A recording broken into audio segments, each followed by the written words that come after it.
Well, hello, good afternoon, good evening, and all that kind of stuff. What day is it? It's Thursday, isn't it? Oh, gosh, I'm grotty. This is going to be a special grotty edition of PEL English Live. But, of course, even though it's grotty, this means that it's just way, way ahead of all the non-grotty sort of shows. This is episode 79. What's the date? 6th of March, 2025. Welcome to the show.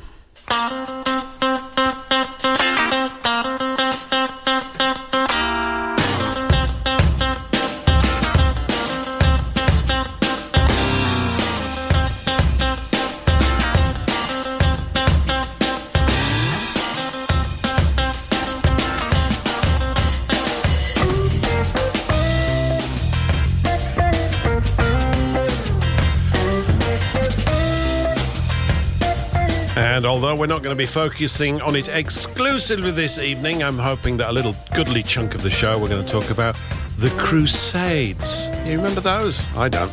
And the Crusaders. And the Crusaders, of course, are going to be joining me in the studio.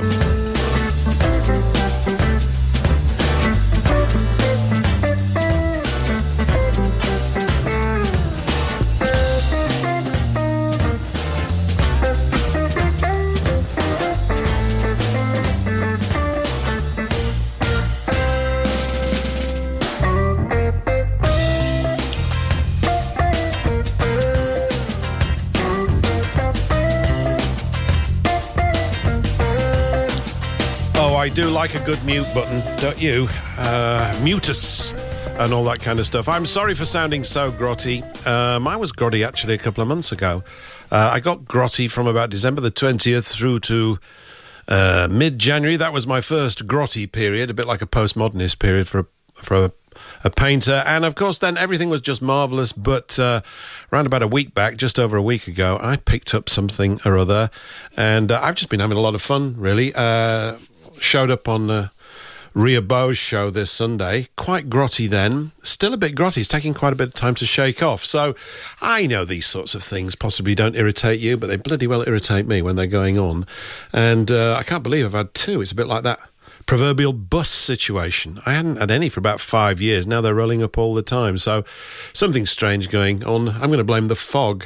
Not that we get much fog down here, actually. You'd think we would. Although yesterday we did. I just wanted to automatically contradict myself right at the beginning of the show. We had your English traditional pea super. It really was. You couldn't see your hand in front of your face. Actually, that's a bit of a lie, but vision was down to about 10 yards. It was that tight was the fog. I haven't seen one for a long time. It was pretty weird, really. So I was driving very slowly, trying to avoid all the other cars that were driving much, much quicker than me because I'm very, very careful. So that made for an interesting evening, last night's evenings of fog, coughing and all that kind of stuff. So anyway, enough about me. Welcome, everyone, to the show. Loosely, the theme of today's show is we're going to talk a bit about the Crusades, not necessarily completely historically in a totally precise and accurate type of way, not that we're seeking to make any errors, but I just wanted to talk about a book I've been reading recently and to possibly mention a few, possibly, hopefully more than a few, depending on how well my brain's going to work this evening, salient facts from it. Very surprising things, actually. They were to me. But before we get into all that, let me introduce to you the crew, or the Crusaders, maybe for tonight, although it's a little bit awkward and a very thin connection. Anyway, over across the water, on the other side of the world, almost, nearly, or the other side of the flat plain, depending on what you like, Patrick in Wisconsin. Good evening, or good afternoon, sir. How are you? Oh, I'll tell you what, we can't hear you because I've got you all on mute. So let me do that again. Are you ready? Good afternoon, how are you? Good evening, Paul. I'm doing quite well. How about yourself? Besides the whatever you've got there. Apart from the lurgy, terrible. Yeah. The cough. Yeah, I actually don't feel that bad. It's just sort of, I don't sort of feel, but wasn't I talking to you earlier about, I was thinking about recording, my voice, because I'm very vain, for these, to get a voice profile for these AI robots and all that kind of stuff. Well, I can't record it right now, otherwise everything I do will just be read out by this, literally by this snotty Englishman, which of course is not really what anybody wants. But no, I'm not too bad. I've got lashings of water and lashings of lashings of tissues, just in case I have to really have a good English nasal parp. And my finger's not far from the mute button. But other than that, I'm not too bad. How are you? You chugging along okay? Yeah, I'm chugging along okay. We got a bunch of snow a couple days ago, and it's gradually melting, but it was a pain to get it all plowed up and out, get out and about. Right. One of our neighbors had the unfortunate accident to fall into the ditch and hit a tree, and I hope they're okay. I think they're okay. It didn't look too bad, but you never know with people. It looked like they walked out of it alive. So yes. Yeah, you got to be careful out there. Is that a technical term, Patrick? A bunch of snow? Is that a bunch of snow? Yep. A bunch is. Is it a bunch? Is it a bunch, Eric? Eric, is it a bunch? I don't know whether it's a bunch or not. Is it a bunch? I don't know. I've never heard of a bunch of snow, but I remember many years ago, and I'm going back to when I was about 5.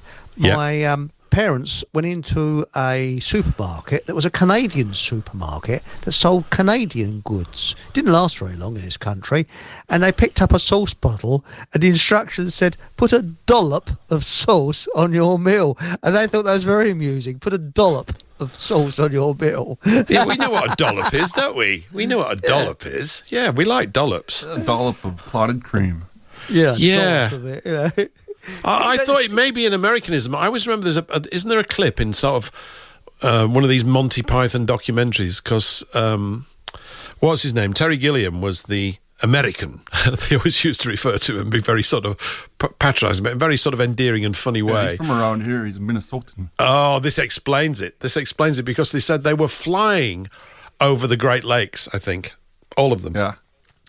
And Terry Gilliam looks out of the window and says, "Look down there, there's a great bunch of water." So it's obviously a Wisconsinism, this thing about bunches of snow and bunches of water or bunches of lakes. Is that right? you know, this whole area used to be called New France before it was America. So a New Frenchism, I don't know what you would call it. But yeah, bunches of grapes, bunches of apples. I don't snow. Well, I never heard of snow you can make a snowman with. It's a bit like the woman that rushed into a police station. She said, help, I've just been graped. And the bloke said, "Been graped?" He said, "Surely, madam, you mean raped?" She said, "No, there's a bunch of them." Sorry. and that after only 8 minutes of broadcasting. Tremendous. That's fantastic. I see that Paul's with us, although he might only be there in graphic representation only. Paul, are you there? Are you communicative or are you not? Let's listen. I'm actually here. Hey, hi, there you are. You're kind of quiet as well. You're kind of quiet at the moment. You're a little quiet there. Well, I'm going to have to... I'll definitely have to fix that. Yeah, I can possibly fix it. Don't worry. We've got volume controls in England as well. We have got them. Oh. I think we do. Turn the amp up you're to very 11. Just don't you adjust anything. Just stay there. Go on, keep talking. I'm going to. Yeah, you're there now. I've got you. Don't worry. Well, you're cool. We got you. Yeah, I had you really cranked down. I don't know why. Your mic settings were very low at my end, so my fault. There you go. But at least we got to talk about microphones for a few seconds, didn't we? Which is always a good thing. But why? But why? What? Oh, I know. It was probably like one of the other shows. I had a mic open or a line open, and there was like an obnoxious noise, and you went in there and attenuated me. I think it was from last week, actually. You were bloody loud, but I never say things like bloody loud on the radio, and except then, when I have to describe it as bloody loud, so that's really what it was. But anyway, how are you? How's the ice going? How's the guttering bearing up? What's going on? We want to know. We're very keen to know Paul's fight against the guttering. The ice has yet to succumb to gravity. I'm just saying. Really? It has yet to give into gravity. It's still up there. It's a big bunch of ice, is it? That's what it'll be. It's a big bunch of ice. And I can say that because I'm from Minnesota and I did go through Wisconsin on my way to New York. So, I had a few hours to pick up the lingo on my way through the state. It's good. I don't mind bunch. That's good. And I know we've all spoken here, but a quick, more than a quick, actually, a good shout out to everybody in Rumble. Welcome, Rumblers. So just to let you know, you listen here to Paul English Live on WBN. 3 to 4, we're here every Thursday, 3 o'clock US Eastern, 8 o'clock in the UK for a couple of hours. And our main home for chat, whilst we're rolling out over the radio airwaves, is on Rumble. If you feel as though you have to type things, and probably if you don't feel it now, you will do at some point soon in your life. It just comes upon all of us. Head on over to paulenglishlive.com and click the Rumble link. It'll bring you into the Rumble channel, and you can join all the other Rumble grumblers there who are always making pithy and rather withering comments every week. So shout out to all of you. I'm not going to do it all by name, but that's great to see you all here this weekend. And this week, in fact, actually today. Oh, God. And today's picture image. Now, if you're on radio, you haven't seen the image, but for my sins, I run around and try and pick up a good image for the week. And I just want to let you know who that is in today's picture. It is, in fact, of course, Richard the Lionheart. Sorry. He also had a very bad cough. And Richard the Lionheart, as painted by the great American illustrator. Look at how I offer out peaceful donations here. N.C. Wyeth, who I've used for other illustrations in the past. And if you're not familiar with the illustrations of N.C. Wyeth, spelt W-Y-E-T-H, you should be. If you like, even if you don't like good illustrations, you will if you look at his. The fantastic book illustrator from about 100 years ago, actually. Maybe a little bit older than that, maybe a little bit younger than that. He had a long career anyway. Did a great illustrated version of Treasure Island. And this, I think, is his illustrated version. It's a book called The Crusades. And this is, of course, Mr. Lionheart out in the desert about to chop someone's head off, which he did quite regularly. So there we go. How about that? Now, before we sort of jump on... Yeah, who said that? Who said that? Nice guy, chopping people's heads off and stuff. Well, he wasn't alone. Head chopping off was the order of the day, no matter what sword you were on, or even side you were on, no matter what side of the sword you were on even. So a lot of chopping off of heads and propelling of them through the air using catapults. All of that stuff's absolutely true. I'm assuming most of you here, maybe you haven't, but certainly many of the will have seen the Lord of the Rings trilogies from, good grief, 25 years ago now. Can't believe this.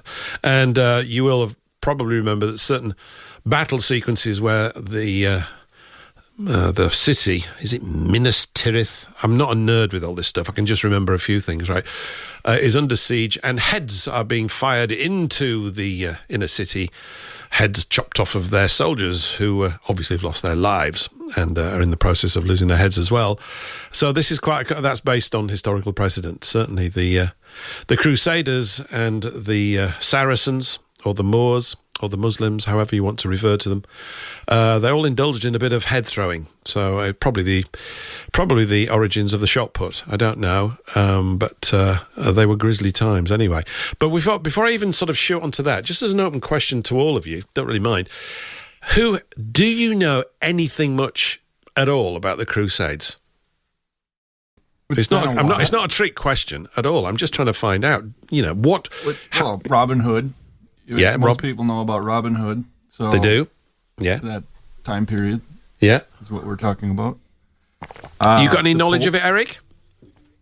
None whatsoever. Absolutely draws a blank. At school, we didn't cover that. We just covered the kings and queens, and and I was so bored at history. I love history now, but when I was at school, I actually got one of my old school books. I found one a couple of years ago. And I actually repeated, we used to have to copy down what the teacher had written on the blackboard. And I'd actually copied it down 3 times. I didn't realise it. I was so bored. So I was asleep. Just used to just write. And it just went in one ear and out the other, unfortunately. And which ear did it go in first, though? Which ear do you think it went in first? The right ear? Sorry, I'm always interested in the direction flow. Yeah, I know what you mean. I think I absorbed a lot of history stuff in the background without really paying attention to it.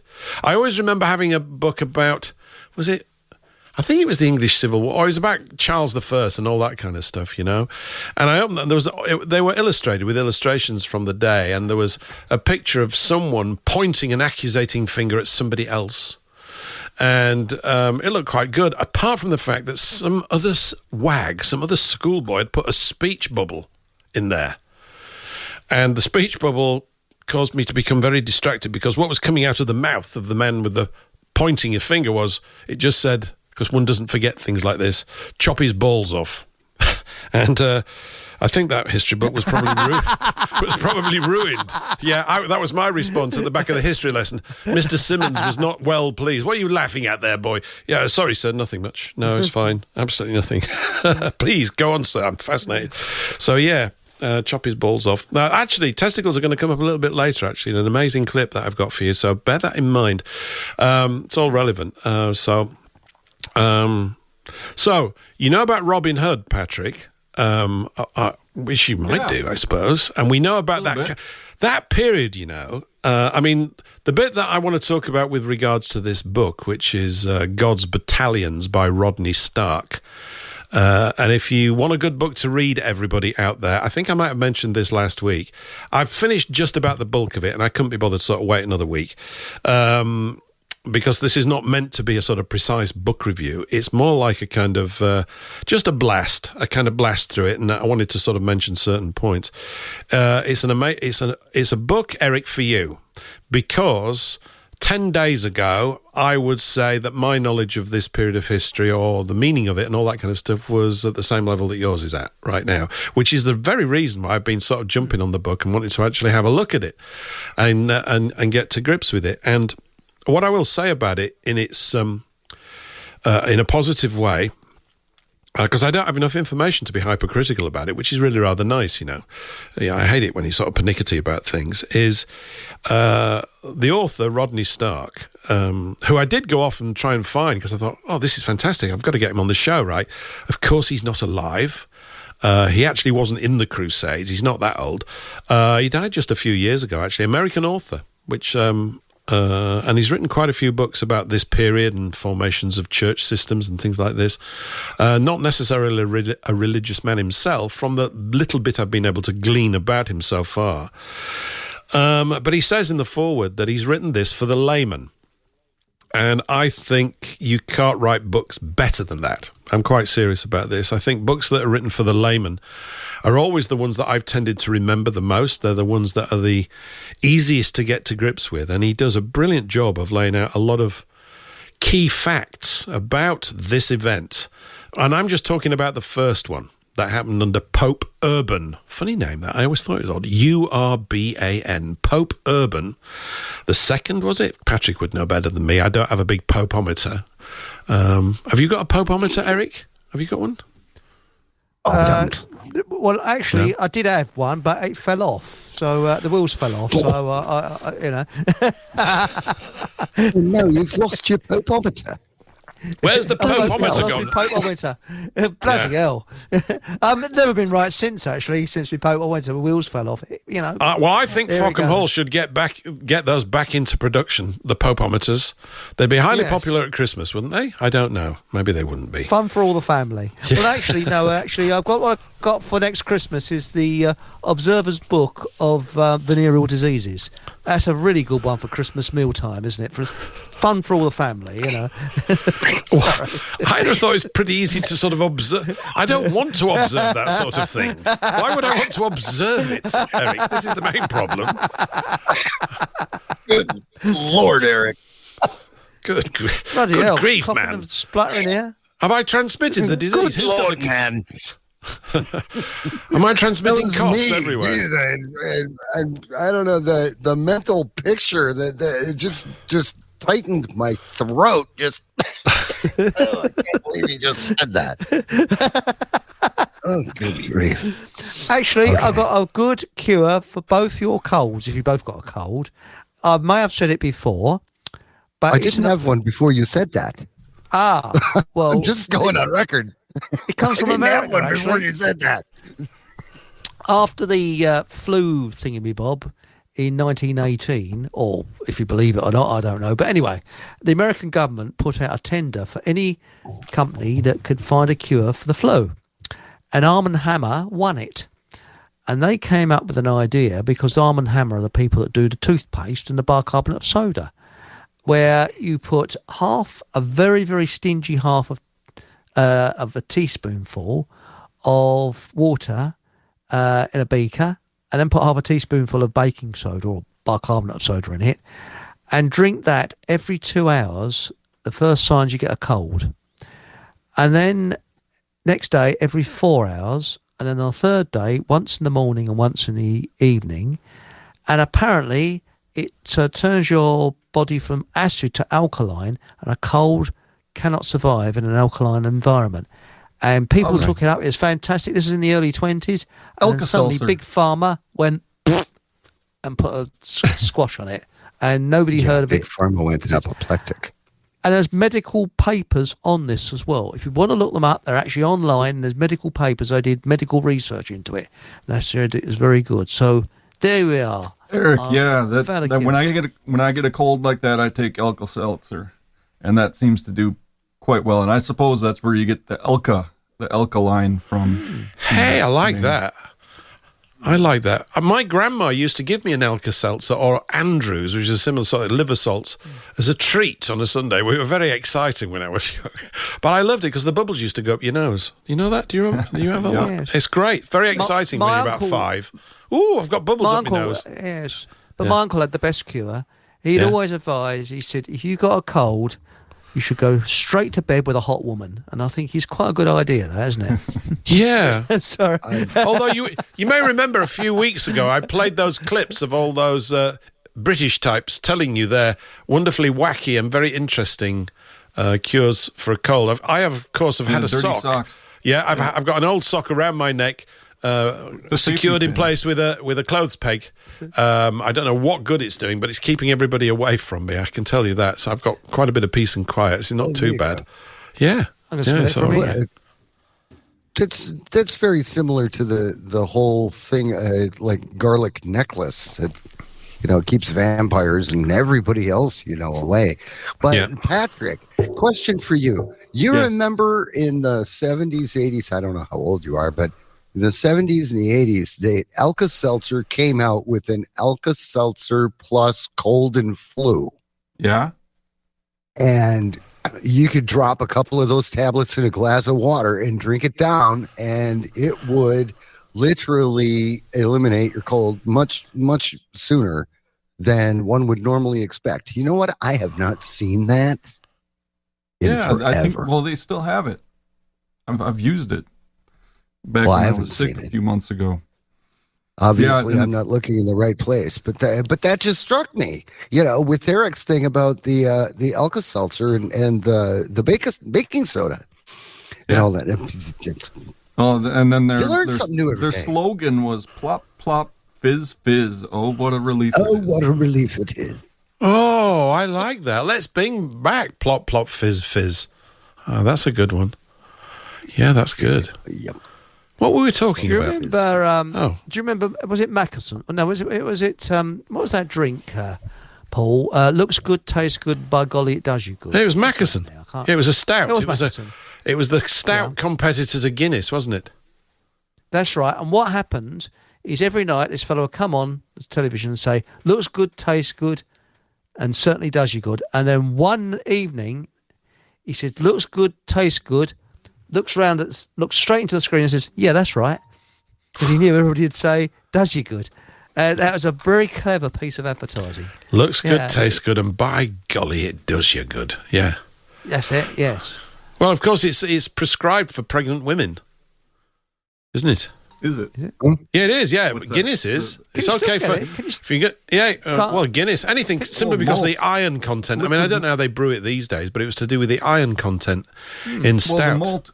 The malt in it is good for you. They used to give malt syrup as kind of a vitamin-rich elixir. That's probably why most of the babies up north are born drunk, I suppose. Slightly drunk northern babies. Well, it doesn't need to be fermented. It's just straight malt syrup. Yeah. Yeah. Anyway.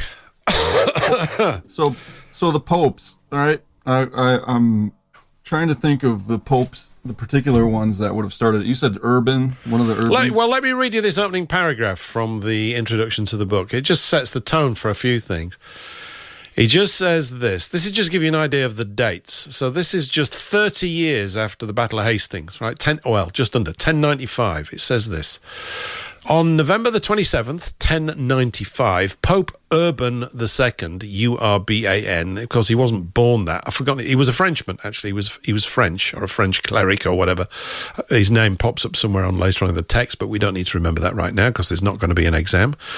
Mounted a platform set up in a meadow outside the French city of Clermont, surrounded in all directions by an immense crowd. A vigorous man of 53, Urban was blessed with an unusually powerful and expressive voice that made it possible for him to be heard at a great distance. On this memorable occasion, addressing a multitude that included poor peasants as well as nobility and clergy, the Pope gave a speech that changed history.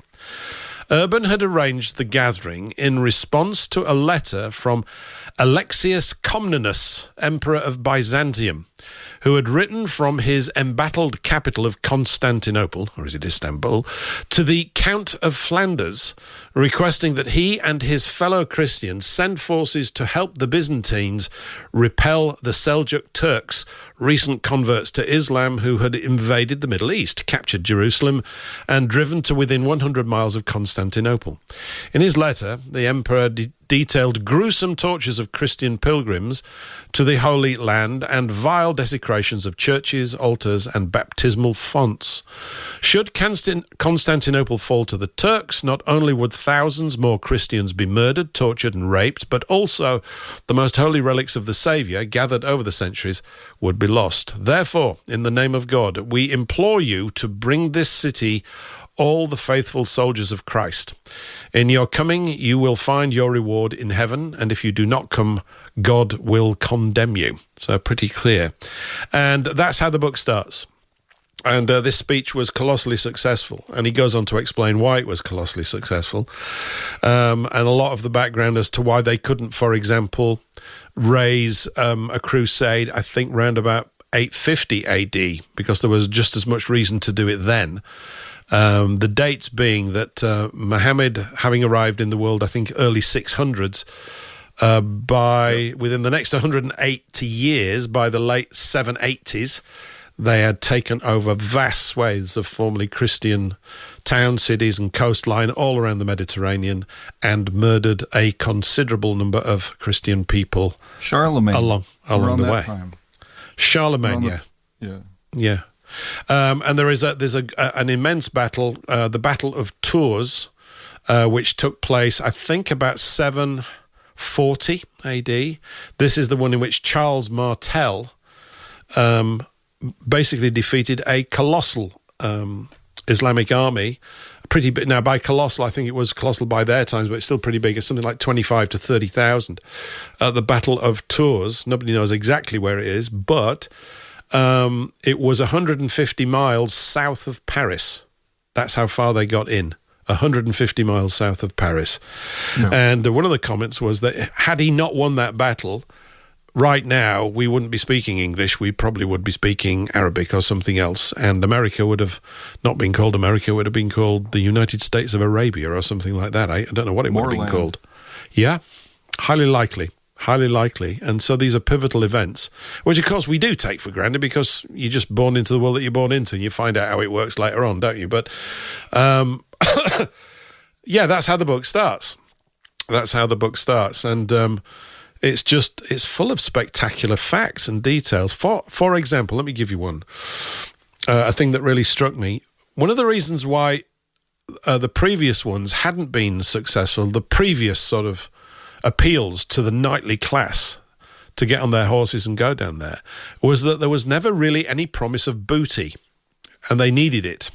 And so it wasn't there, so they didn't think that they could really drum up support. But this one was different. There were no promises of booty either, but it worked. And it worked because of the ongoing battles that they were all now aware of that had been happening, particularly with the Moors, i.e. the Moroccans, that's how they get their name, just like from Morocco, working their way into Spain. And they were defeated by the Franks in northern Spain, and much of the Franks moved over to, I guess, what is kind of northern Portugal, really, as an enclave to see that out. But many of them went down, and of all the knightly class, and France in this case supplied the bulk of this first crusade, because there are many. I think they're reckoned to be nearly 8, I think, according to those things you sent over to me a bit earlier, Patrick. Of all the knights that were available, just 15% went. 15%. And the reason it was just 15%, and they were all really on for it, and they were all going without the idea of actually picking up loads of booty. Now, towards the middle crusades, they did start to pick up booty because it was around, because of these cities that they went into, but that's another story. The cost of sending one knight down there was so considerable that many of these families who had several sons that were knights and would send them all, they were completely devoted to the defence of Christendom. This is really what inspired them. They weren't just sort of some colonialist thugs at all.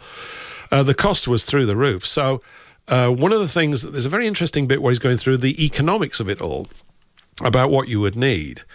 And a knight would need at least 3 horses, at least 3. There's the battle horse, and they were big with the European battle horses because we had farriers. They'd been fitted with shoes.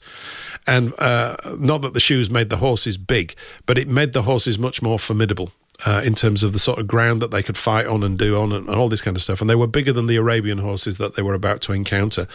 So you have to have at least 1 battle horse. And if you're fortunate, you'd have 2, because the first one's probably going to get shot out from underneath you at some point. And you need 2 other horses to carry your armour and all your other supplies. Then you need servants to look after the horses and feed them along the way. Then you need your money, which at the time was metal coin, which was heavy. And so you'd go down in groups of knights, and one of the little groupings would be the treasurer, as it were, with a big casket, and that needed guards against it as well. So you start to tot up all the logistics, and then you go, how fast are we going to be able to get down there? Oh, that'll be walking pace. So you've got to plan for all of that. And it's 2,500 miles away. So you'd have to say that anybody that took that was determined to the nth degree. And one of the really amazing statistics of the first one, again, is that 60,000 infantry and knights set off. There were way more than that, but the main body of 60,000 set off. And by the time they got down to into that territory, it may even... I think it's probably Jerusalem, but it's Antioch, I think, to get as far as that. Only 15,000 had made it. 45,000 of them died before they even got to the first battle.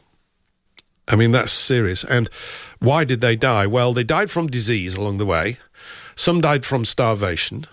Many died from fighting, not with one another. This would be mad, right? Although that did kind of happen as well. But as you've got this large body of armed men building up from all these different sort of trails and then moving through Romania and Hungary, I think particularly, the kings of Romania and Hungary were naturally very anxious. When you don't think about these things until they're laid out in front of you on a sheet of paper, you start thinking about it. And they were very anxious because tens of thousands of armed blokes with swords who were extremely proficient at killing. This has to be borne in mind, right? These were knights. They were trained from an early age to just fight all the time, and they were up for it all the time. That was their entire life. And they were rightly concerned. So there were a lot of battles along the way, and obviously thousands killed. Some horrific things between forces that really should have been unified, but everybody's protecting their own stuff, which is another thing that happens as well. So quite astonishing, really, the fortitude that they had to show and the determination to get down there. There's even talks about crossbows and crossbow teams, although I don't know if it was in this particular book, but I went and looked up a bit on crossbows. Of course, they fire a bolt, and they're absolutely lethal. Crossbows. The Pope tried to ban them, didn't he? Probably did ban them for a bit, Patrick, didn't he? I think you're right. He did. It was deemed to be unsporting or something, not gentlemanly to kill people with a crossbow, for the simple reason that you didn't need to be highly skilled to use it because it was so accurate, a bit like a rifle, really, whereas a longbowman had to understand also a lot of other different things. But a longbowman could operate solo, whereas a crossbowman, they were in teams of 3, at least 2, but usually 3. So they'd have the guy firing the crossbow, they'd have another guy with the second crossbow loading that up. He was the reloader and looking after the bolts, which are shorter than an arrow shaft. They don't travel as far, but they're incredibly accurate, like a rifle, really. That was the whole thing about them, and carried such force behind it. And a third guy with a huge shield behind which all 3 of them were there, trying to make sure that a bolt didn't go through their neck or head. Yeah, these crossbow teams went down there. A lot of crossbowmen as well. Paul, the thing with the crossbow is the bolt travels so fast. It's not as formidable as a long arrow because it doesn't have the weight, but it has momentum like no tomorrow. I know. I mean, I was looking up crossbows over here. I really want to go fire one, actually. We've got a rifle range around here for shotguns and things like that, and I keep meaning to set my lads up there. Maybe when the spring comes and it's just about upon us, we'll go do that. I last went clay pigeon shooting about 30 years ago and nearly put my shoulder out, but it's a lot of fun, as long as you don't shoot. What you do, Paul? You get one of those pistol crossbows. Yeah. And then you just get like a big, thick phone book, and you practice indoors. Yeah. Yeah, I won't mind. I mean, you can make your own, actually. There's loads on YouTube that show you how to make your own. More more skill. Takes a little bit more, but the thing is that the other advantage the crossbow had was that with a bow and arrow, once you pulled that, shall we say, ready to fire, you couldn't hold for very long. For example, if the enemy's coming, you had to draw and then fire. But with a crossbow, you could have it ready to fire and you could wait as long as you want before you fire it. And that was an advantage. And the French used them a lot because you could have, you didn't need much training. Well, then you could see why that it would be frowned upon, because with a longbow you would have more time to consider what you're shooting at. Whereas if you already have it loaded and ready to go, locked and loaded, you could just shoot at anything and it doesn't, something moved, boom, that's it. That's it. That's it. And the other thing is that it was called the war bow. It was the Victorians, sorry to be a bit pedantic here, that called it the longbow, but it's actually called a war bow. Apparently, so I found out. Unless anybody wants to prove me wrong, but a historian was saying that it was actually from about 1840s. It was known as a longbow, but it's actually a war bow. So there we go. So I could be wrong. You never know. But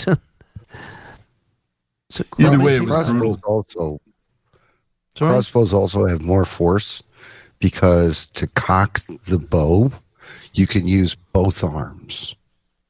And you can pull against a great deal more back pressure than you could with a longbow.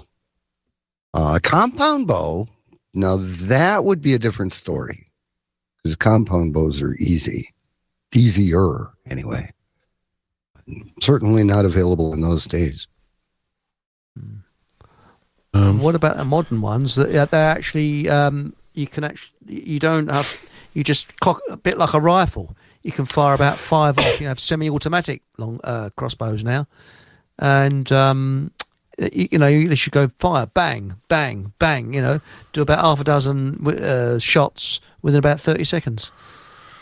So yes, I've been on YouTube every now and again just looking at these things, and the speed of the bolts is they tell you what it is, 550 feet per second. I mean, that's fast. 550 feet is 160 yards. I mean, it's just, it's very, very quick. It's quick enough, let's put it that way, isn't it? So these things, it's a formidable weapon even now. So we're talking about, 1,000 years ago they were using them. Obviously, I don't expect they were necessarily getting the force that we can get with modern, but you never know. I don't know what they had. But have you seen those tests that there's a slingshot channel? Sorry to chime in there, but there's a thing called the slingshot channel. It's a German chap. Very interesting on YouTube. Yeah, I've seen that one where he's got the magazine of bolts. The Colt. Clever. They went against different shotguns, and there's a target, and the Colt bullet just bounced off the target, and the crossbow just went straight through the bloody target. Wallop! Yeah, and it's more powerful than a Colt. Incredible. Mm-hmm. Yeah. So I'm looking at some comments in Rumble with Warren. He's talking about it being impossible to go from Aachen to Jerusalem, even today. I think a lot of them, what they did, because I've read the life of St. John Cashin, who was a Palestinian monk that the Pope sent from Marseille, France, to the Theobad monasteries in Egypt in about, I think it was the year 300, around that time, 4th century. They'd go by ship, typically. Yeah. That's my 2 cents about that. Well, I can't answer Warren's question right now. Warren, you need to read the book and then you can dismiss it, I guess. I'm going to stick with the book for now because it's the only one I've got at the moment. So as I said, this is just my first sort of putting in my toe in the water with the whole thing. There's a lot of descriptions of where they went, their actual dotting around and their movements to get wherever they got to. And their motivations and what they had to cope with and deal with, they're quite amazing. And also the distrust between them and Alexis Comnenus, who was the emperor of Byzantium. And they had a lot of reason to be distrustful of him because he reneged on many agreements to turn up to certain meetings or to allow certain things to happen. And often they would get hungry. And I could understand why people would be worried with large amounts of knights all over the place. One of the things about the lifestyle of the knight, like I was saying earlier, that comes across in the book is that they were just out there fighting all the time.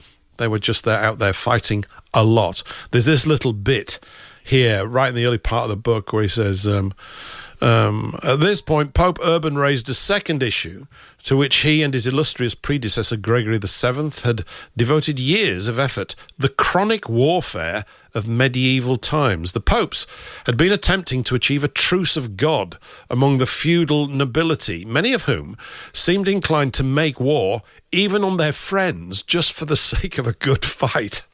After all, it was what they had been trained to do every day since early childhood, so there was a lot of fighting going on, a great deal of it. And so what this did for the first time is it got them to, instead of devote their energies to actually killing one another, to go off and defend Christendom, as I guess it must have slowly been imagined in their minds as it was communicated to them and repeated. Some of the communications challenges are amazing as well, in terms of getting the word out across all these monasteries and everywhere, and wherever Urban went, he would gather groups of people together to get the word out, so that as they went along the trail, many just joined them. And this, of course, was a massive problem because there were these things called peasants' crusades. One's called William the Penniless, and the other one's called Peter the Poor or something. And they got huge crowds. Peter the Poor apparently was a very smelly dwarf with bad teeth, but apparently a captivating speaker, which is difficult to sort of add it all up, but it's true, apparently. And they all decided that they wanted to go and defend Christendom too. And this was very, very bad for them. In fact, it couldn't have been more worse because practically all of them got killed, either going down there or on their way back.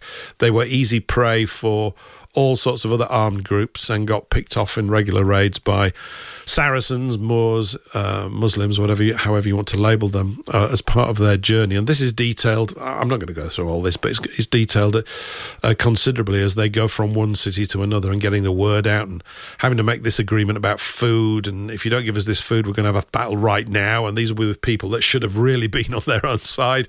So the whole sort of logistical mess of it, or the challenge of it, is considerable, and the way that they sort of dealt with it, ploughing their way through battle after battle really to get down there. Another thing that comes up, not that it's a central part necessarily of the story, but technically he talks about the technical advantage that the Crusaders had, which we don't think of it in terms of technology, but it's true. And as I said, I was mentioning earlier on, the horses were bigger. This really counted, although they were often outnumbered in these fights.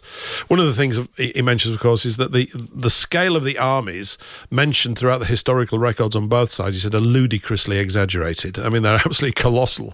He said, and it's realistically just not the case. We're talking not 50 and 100,000 at battles, we're talking like 10 and 15, but it's still, plenty of battle, if you know what I mean. Excuse me. But there was a thing that he talks about called Greek fire, and I don't know whether this is him making a supposition on this. It's some kind of a gluey, gloppy liquid that they would put into clay bowls, and they would set fire to it, and it would burn a lot.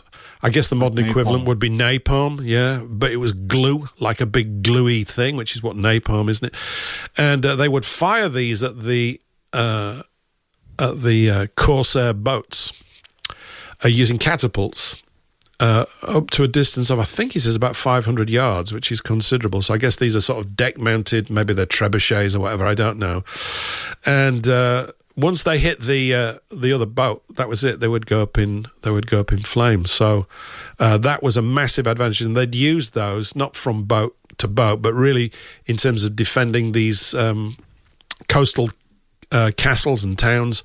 They'd build walls and do all that kind of stuff. So it's from a sort of technical point of view, not that I'm necessarily obsessed with all that, it's fascinating. The other thing as well that's definitely worth mentioning is the supposed high level of culture of the Muslim invaders.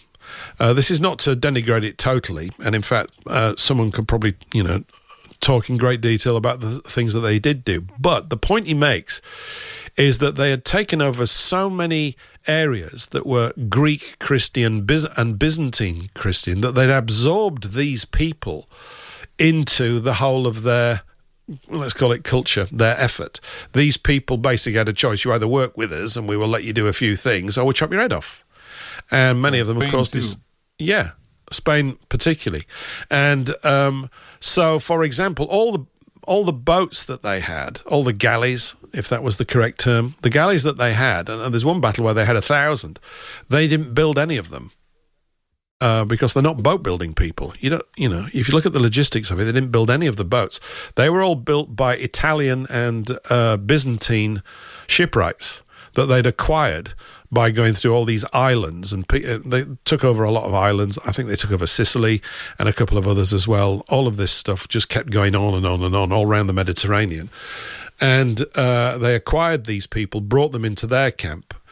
And this is also explains some of the architecture that we laud them about in Spain, because it wasn't designed and built by them. It was designed and built by Byzantine, Italian and Greek architects who came from the classical traditions out of certain cities where they had this great knowledge base. And so it's attributed to them, but they were the ones that actually designed it, and much of it is in a sort of Byzantine pattern. Not that I'm familiar with this, I'm just quoting from the book or remembering sort of in certain phrases. So the idea of the kind of, yet again, it's this thing about the noble savage with the Red Indian. When you really look into it, and if you look into Tom Goodrich's book, Scalp Dance, you'll find out that this is a nonsense. It's not really true. I'm not saying they were all evil, but in terms of the unleashing of bloody hell, the Red Indians were very good at that. And it's the same with this story as well. Certainly there's a very similar line, that it's not quite what we've been told. Did anybody here see that film that Ridley Scott made about 20 years back, 2005? Yes. What's it called? Something of Heaven. Kingdom of Heaven or something. Kingdom of Heaven. And I mean, visually, in parts, it's absolutely spectacular and amazing, but there's a lot of guff in it, and I knew there was guff in it when I first watched it. Yeah, the plot was kind of forgettable. Yeah. It was very visual and dramatic action. Yes. Flick. It was. It meant to be a crusading type thing, but very highly romanticized and stylistic. But kind of got certain points across and obviously embellished others. And it's got the beautiful, what's her name? And it's Sarah Green, is it? That French actress. She was in the James Bond movie later on. She plays Queen Noor. Absolutely ridiculously beautiful woman at the time. I don't know why I'm saying this. It's just something that I remembered going through the clips today and looking at certain things. I would recommend the book. I would definitely recommend it if you want a fast and good overview read, which is what he says it is. It's the case for the Crusades, and I think he makes it well. Now, I've just read one book, so this is not a lot to recommend it, is it? But it's got a good feeling about the whole thing. It really does. Yeah, it's interesting because I've recently been reading and recording a audiobook that I'm making of Saint Alphonsus de Liguori's book, The Victories of the Martyrs, which goes from all of the early Christian martyrs close to the time of Jesus up until the Japanese martyrs of the 1600s, that and everything in between. But you were dealing with the Roman Empire and its decline and its international scope, and you had the Eastern Empire, which was represented by the Greeks or the Byzantines, and then you have the Western Empire, which was the Latins or the Italians and Franks, and later on the British. Like you read Canterbury Tales, you hear a lot about returning Crusaders and what they went through, that sort of thing. But what they were doing, you'd have the Roman Empire, and the emperors would have the Christians. You'd have soldiers in that converted to Christianity. You even had Emperor Constantine, which Constantinople is named after Constantine. He was the first Roman emperor to convert to Christianity. And then his son, Julian, they call him Julian the Apostate, converted back to paganism and then started persecuting the Christians again and killing them if they didn't worship the gods or the idols. Yeah. That sort of, and then it goes on into the Muslim period when that whole empire was taken over by Islamic forces, and the trade routes, I could imagine there are a lot of pilgrims that were going between, say, France, which Marseille is like the main hub, and then Italy and Rome, to Syria, and down into Egypt and all those places, where it got taken over, and gradually that became the battle, was between the Muslims rather than the pagans. As far as that period of time, the 1,000-year span, which is quite a lot of time if you think about it, between Jesus's time and then the beginning of the Crusades.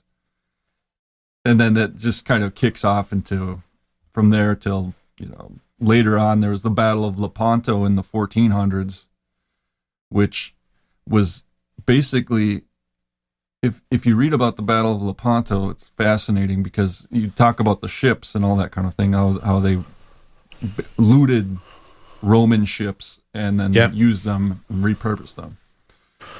You should look into the history of Lepanto, because that was another battle where the Muslim forces were coming in through Crete. They had a base of operations there, and then going into the Adriatic Sea, and they were going to go in through Venice and take over, but they were beaten back by the Pope's forces. I think it was Pius V that led that.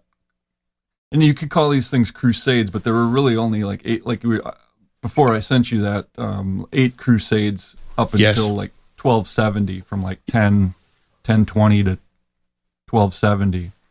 Yes. And 1270 was St. Louis, King of France, the only King of France to be canonized a Christian saint. But the one in Lepanto was later in the 1400s, and they almost came up and defeated the Christians, but they didn't. It was a miracle that they didn't. But it's, when you go into the funding of the Muslim side, it was actually this rich Jewish merchant named Joseph Nazi. Really? Who was funding them to go in. Yeah, it's just an odd name for... What year are we talking about here, Patrick? 1400s. Okay. Early 1400s. Right. Battle of Lepanto. Mm-hmm. But that was a pivotal battle there too, to push back the Christians pushing back on the Muslims, but also then you have this other aspect, because there's the Jewish, Christian, and Muslim part, which when you look at it, who's considered a heathen isn't one of those three. Those are like the three main European religions that have a big consequence in the 2,000 year span of history after paganism in the Roman Empire was more or less replaced by monotheism. So it's just a fascinating history if you really go through all of this and spend the time. I think it was the last show or the show before that, I mentioned a homeschool book that I had taken a course called Seton Homeschooling, and the woman who developed it, her name was Ann Carroll. She wrote a book called Christ, King of History, with Christ as the focal point of all history, even to the point where our calendar is based off of Christ. So, from the time of Christ, which is the year 0, to now. But that's well worth the read, too, if you want to learn more about the Crusades. I remember reading it. I don't remember all the details. There's so much that went into it. There is. I mean, the thing that kind of the bit that I'm one of there's so many aspects of it. Like if you use the word interest as if it's an academic thing, I don't think this is academic. I think it's highly relevant to our times right now. That's what's drawn me to it. The dates are important in this, and I don't have them in my head because I don't know them yet. But when Islam began, when Muhammad said, "Whoa, I've just had all this stuff from, I've had a visit from, what does he say, the angel Gabriel or something?" Yeah, Gabriel. It doesn't take long before the swords are out. It's all. That's my understanding. It doesn't take long before this "we take over the world by force" approach, in putting it in simple terms, begins. It's almost immediate. And this, the founding story of Islam, for me, is highly suspicious. And I'm saying that not knowing the whole thing. I've just always, it doesn't sound or even feel right in any way, shape or form. It's too instantaneous, the willingness to get bloodletting. Well, this history of the martyrs that I was talking about goes into that, because there's a trade-off around that time when you had the pagan persecution of the Christians, and then it switched over to the Muslim Mohammedan persecution. Because what had happened, there were all sorts of internal disputes in Christianity that took place. One was the Arian heresy, where in Egypt, I think is where it took place, where you had the group that believed that Christ was both man and God.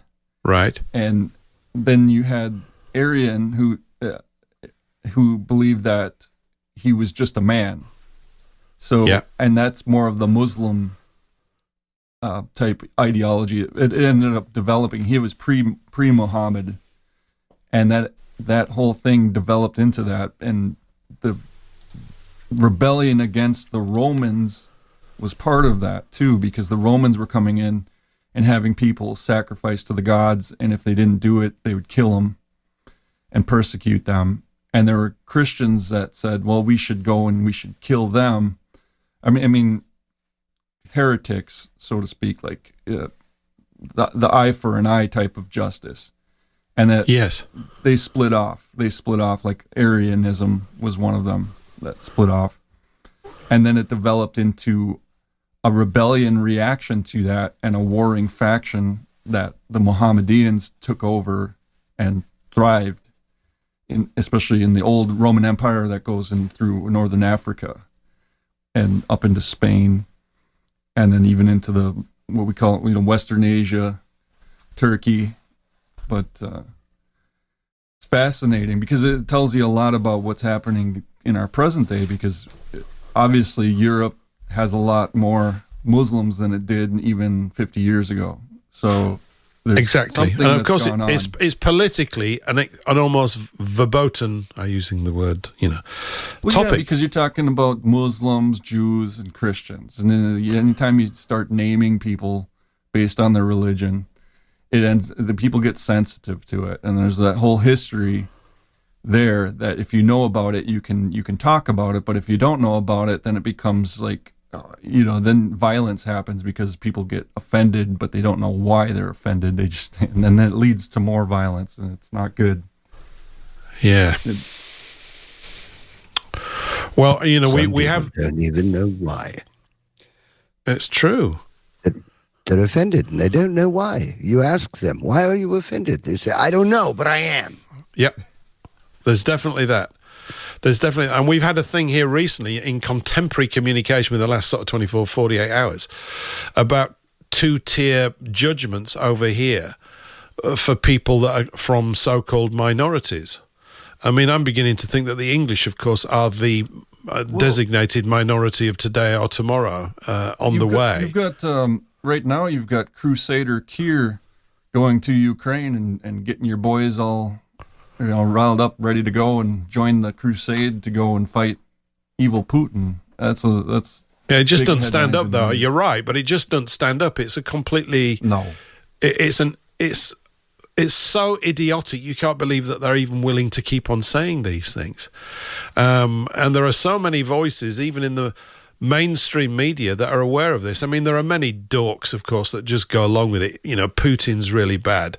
No one ever really talks about the fundamental background to any of these things. This is why if you don't know the history to just about anything, and history can mean what's happened over the last 6 months, because it's all in the past. I mean, we're not talking necessarily you got to go back thousands of years, although sometimes even that is valuable because, as we've mentioned before, human nature never really changes. And they're just saying things always out of context. I heard someone today saying, you can't trust the Russians. What does that mean? Stop talking nonsense. You can't trust the British government. You can't trust any of you. You can't trust the Byzantines. Yeah. You can't trust any of you. You're not trustworthy people. Don't you understand? They say it as if, we are trustworthy, but the Russians aren't. No, none of you are. Come on, get a grip. What are you talking about? I have an idea. Yeah. I have an idea. An idea, do you? If you want to continue any conversation with somebody, you just ask them a question. And if they come up with an emotional response or with a response to your question, ask them why. If they can tell you why, that means that they're working from an analytical and logical headspace, and that they actually have the ability to enunciate why they hold that position. Yep. If they cannot, if they say, I don't know, I just don't, or I don't know, but that's just the way it is, then they're working from a reactionary, emotional headspace, and that is probably a thought that was put in their cranium by somebody else, and you can immediately turn around and say, thank you so much, enjoyed the conversation, have a nice day. Now, bugger off, will you? And now bugger off. Absolutely. Go on to the next person. There's your basic rule of thumb. There is readings from the words of wisdom by Paul in the United States. And save you a bunch of time in conversations. It's spot on. I mean, somebody sent me something today about a definition of a psyop.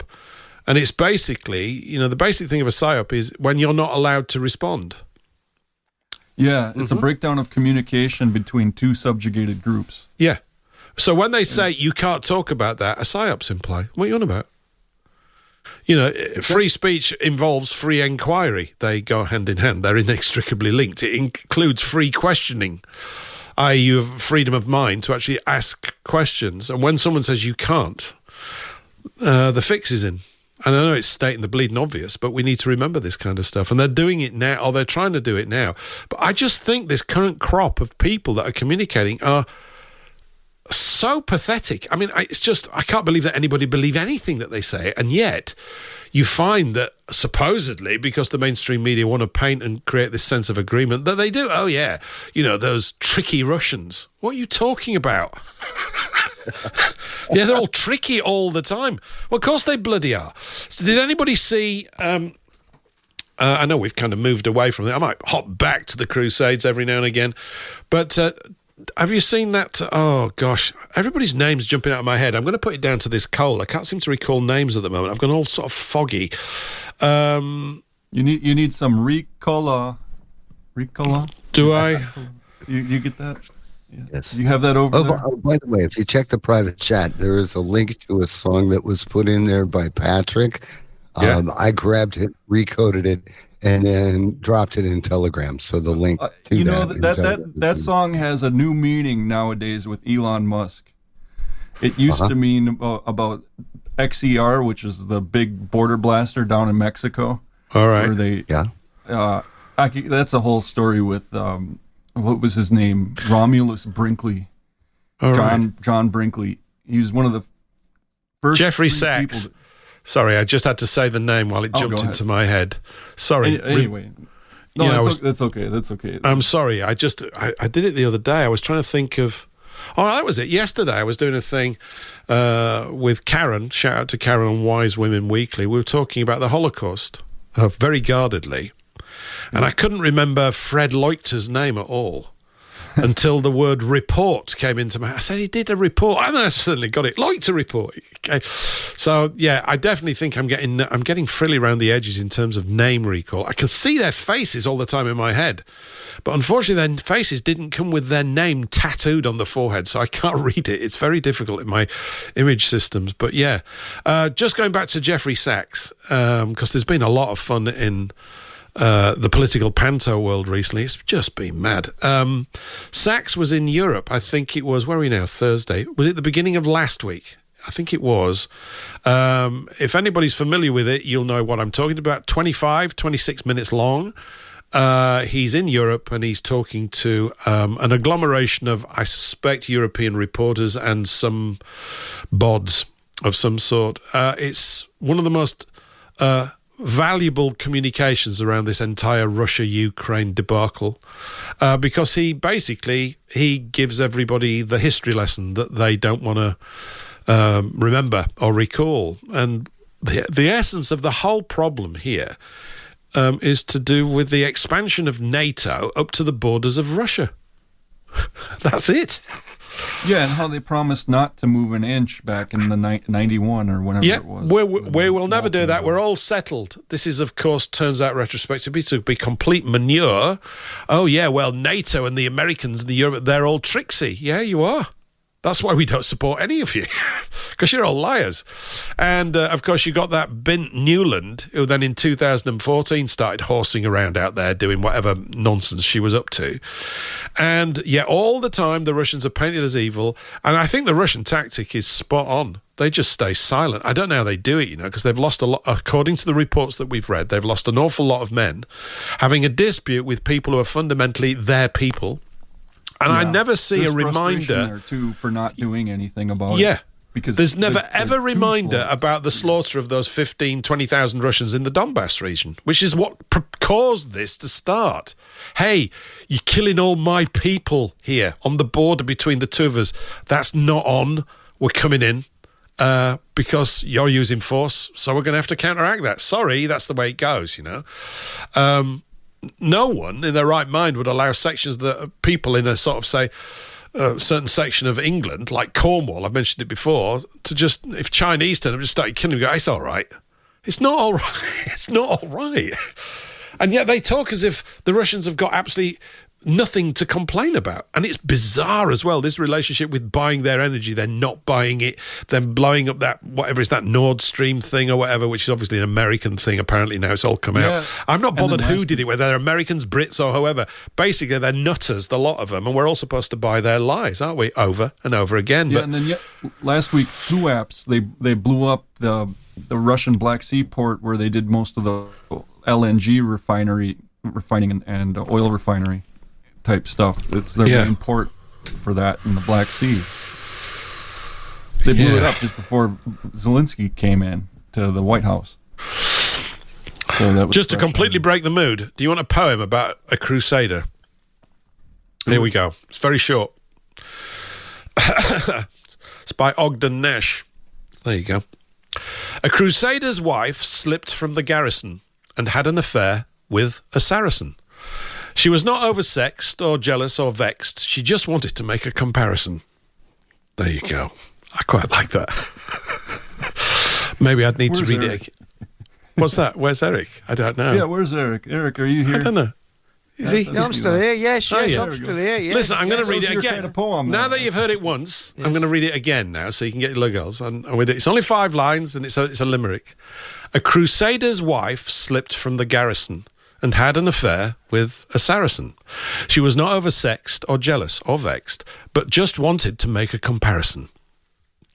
I think that's quite good. Ogden Nash, quite good. Very quirky poet, Ogden Nash. Great name, though. Always makes me think of tobacco, though, because there used to be a tobacco over here called Ogden's Best Rub or something like that, and all that kind of stuff. So there you go. Don't say you can't write witty poems about the Crusades. You can, or at least Crusaders' wives. Paul, you mentioned something about a song or something. Did you send me a track somewhere? Yeah, the link to it is in the private chat. The private chat here. Okay, I'll just poddle around because we haven't had. Look at me. My timekeeping's terrible. I'm going to put it down to my cold. I'm going to blame everything on that today. It's the best thing to do, isn't it? So, where's it all gone? Okay, I'll dig it up. It's going to take me a second or two to, excuse me, find it and load it. But yeah, the other funny thing. The highly amusing thing was the Three Stooges on Friday. The White House lads, Donald and J.D. Vance and J.D. Zelensky doing a soap opera bit. I'm assuming everybody's caught this. Yeah, you can call it that. Brilliant acting. I tell you something, as Oscar-winning performances, weren't they? I mean, spot on. Yeah. It's all an act, as far as I'm concerned. Total act. Yeah. And now they sang on the. I was in my car yesterday, and I put the radio on, Classic FM, and the I won't call it news, but shall we say the propaganda came on, and they said that things are getting back to normal with America. Zelensky's getting back to normal with America. Is he really? Couldn't care less. Well, that's the COVID era, new normal. You mean? Yeah. Yeah. New normal. A new normal. Yeah. Yeah. Well, I started writing a little thing. I thought I was going to, if I had enough time and hadn't felt so grotty. Yes. What I thought would have been good. What I thought would have been good was to write an alternative script for that. So I was writing this sort of mock broadcast. I've got a bit of notes here. It just said, last Friday's episode of The White House Lads, starring Donald Trump, J.D. Vance, and special guest star Volodymyr Penis piano player Zelensky, was a big hit across the international networks. Many viewers who enjoyed that show wrote in to ask us if there will be any more episodes. While we can't guarantee that there will be, as the actors are all very busy during this political panto season, which doesn't seem to end, you may be pleased to know that some alternative scripts have come to our attention. And what I thought we could do is we need to write those scripts and reenact them, lads, every week. So I don't know what roles you would play. I don't know who we could get to play Zelensky. We need someone, obviously, that sounds like Count Dracula Adrian or something. Brody, he just won the Oscar for Best Actor. Did he? To do it. Yeah, he won it twice.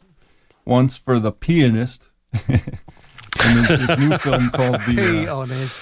Yeah. The new film is called The Brutalist. So. Oh boy.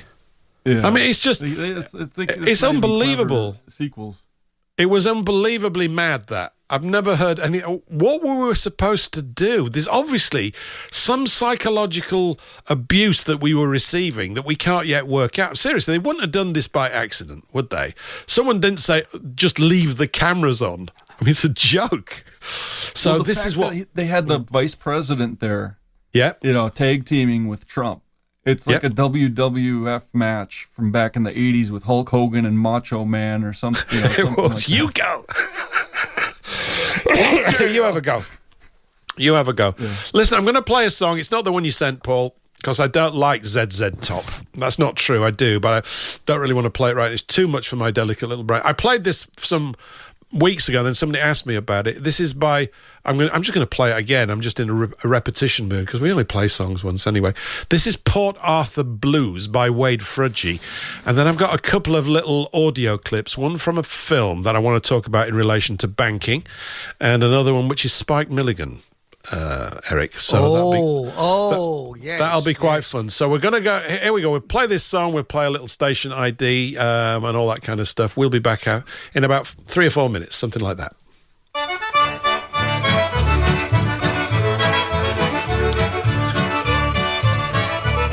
Zydeco, everyone. Your favourite music. Go on, admit it.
You listen to Paul English Live here on WBN. We're here every Thursday, 3 o'clock US Eastern, 8 p.m. in the UK. Now, chaps, that music just then, I think that would have made good accompanying music to the soap opera last Friday. That would have been pretty good. The Three Stooges. There was something slightly surreal and wacky about all that kind of stuff. So, yeah, anyway, for those of you that like Zydeco, and I'm one of them when it's good like that, although I've got his entire album, and that's the standout track. That's Port Arthur Blues by Wade Fruget. American people, am I pronouncing that correctly? What say ye, Patrick or Paul? Is that correctly pronounced? Oh, everybody's gone quiet.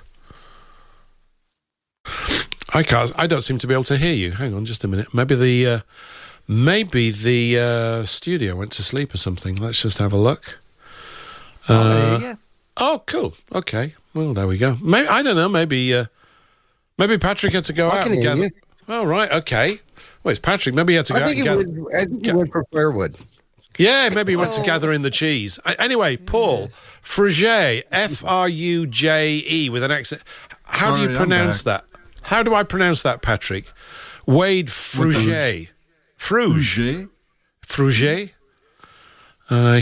I like to pronounce it Frudgy because I know that that's wrong.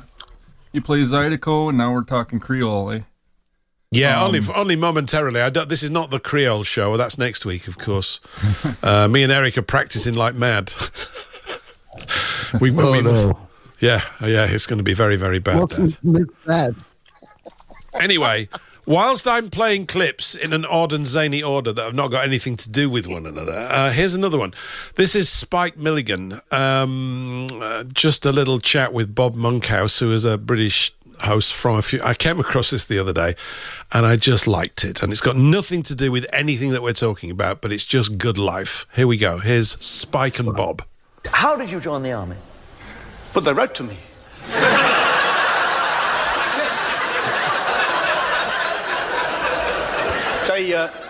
I received what I'd call a cunningly worded invitation to get killed.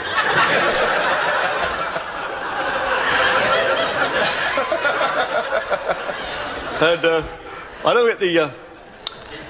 the day it was a really, I suppose, a military family. It was a really, I suppose, a very proud day for me and my family as 8 military policemen dragged me screaming out the house.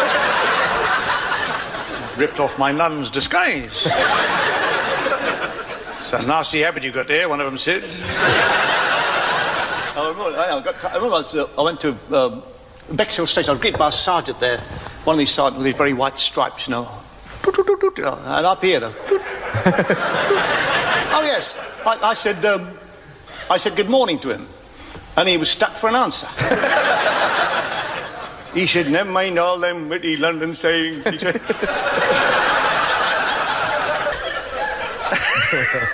He said, no, he said, you look intelligent. I said, well, I do impressions. I said, he said, you look intelligent. He said, would you like a commission? I said, no, I'd rather have a weekly wage. It might be a very short war, you know, with very little interest. In fact, I think I've lost interest already, I said.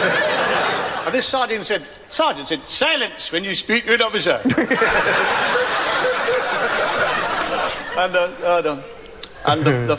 remember the food, Christ, the food. It's the one they didn't call for volunteers to eat it. I had my mess tin out once, and something went in it, and I said to this chap, I said, what's this? He said, it's bean stew. I said, never mind what it's been. I said, what is it now?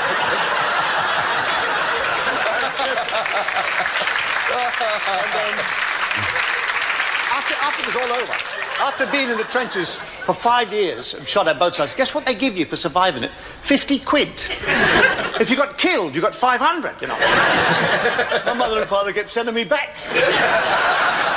Can't you go and get killed, son? If you were killed.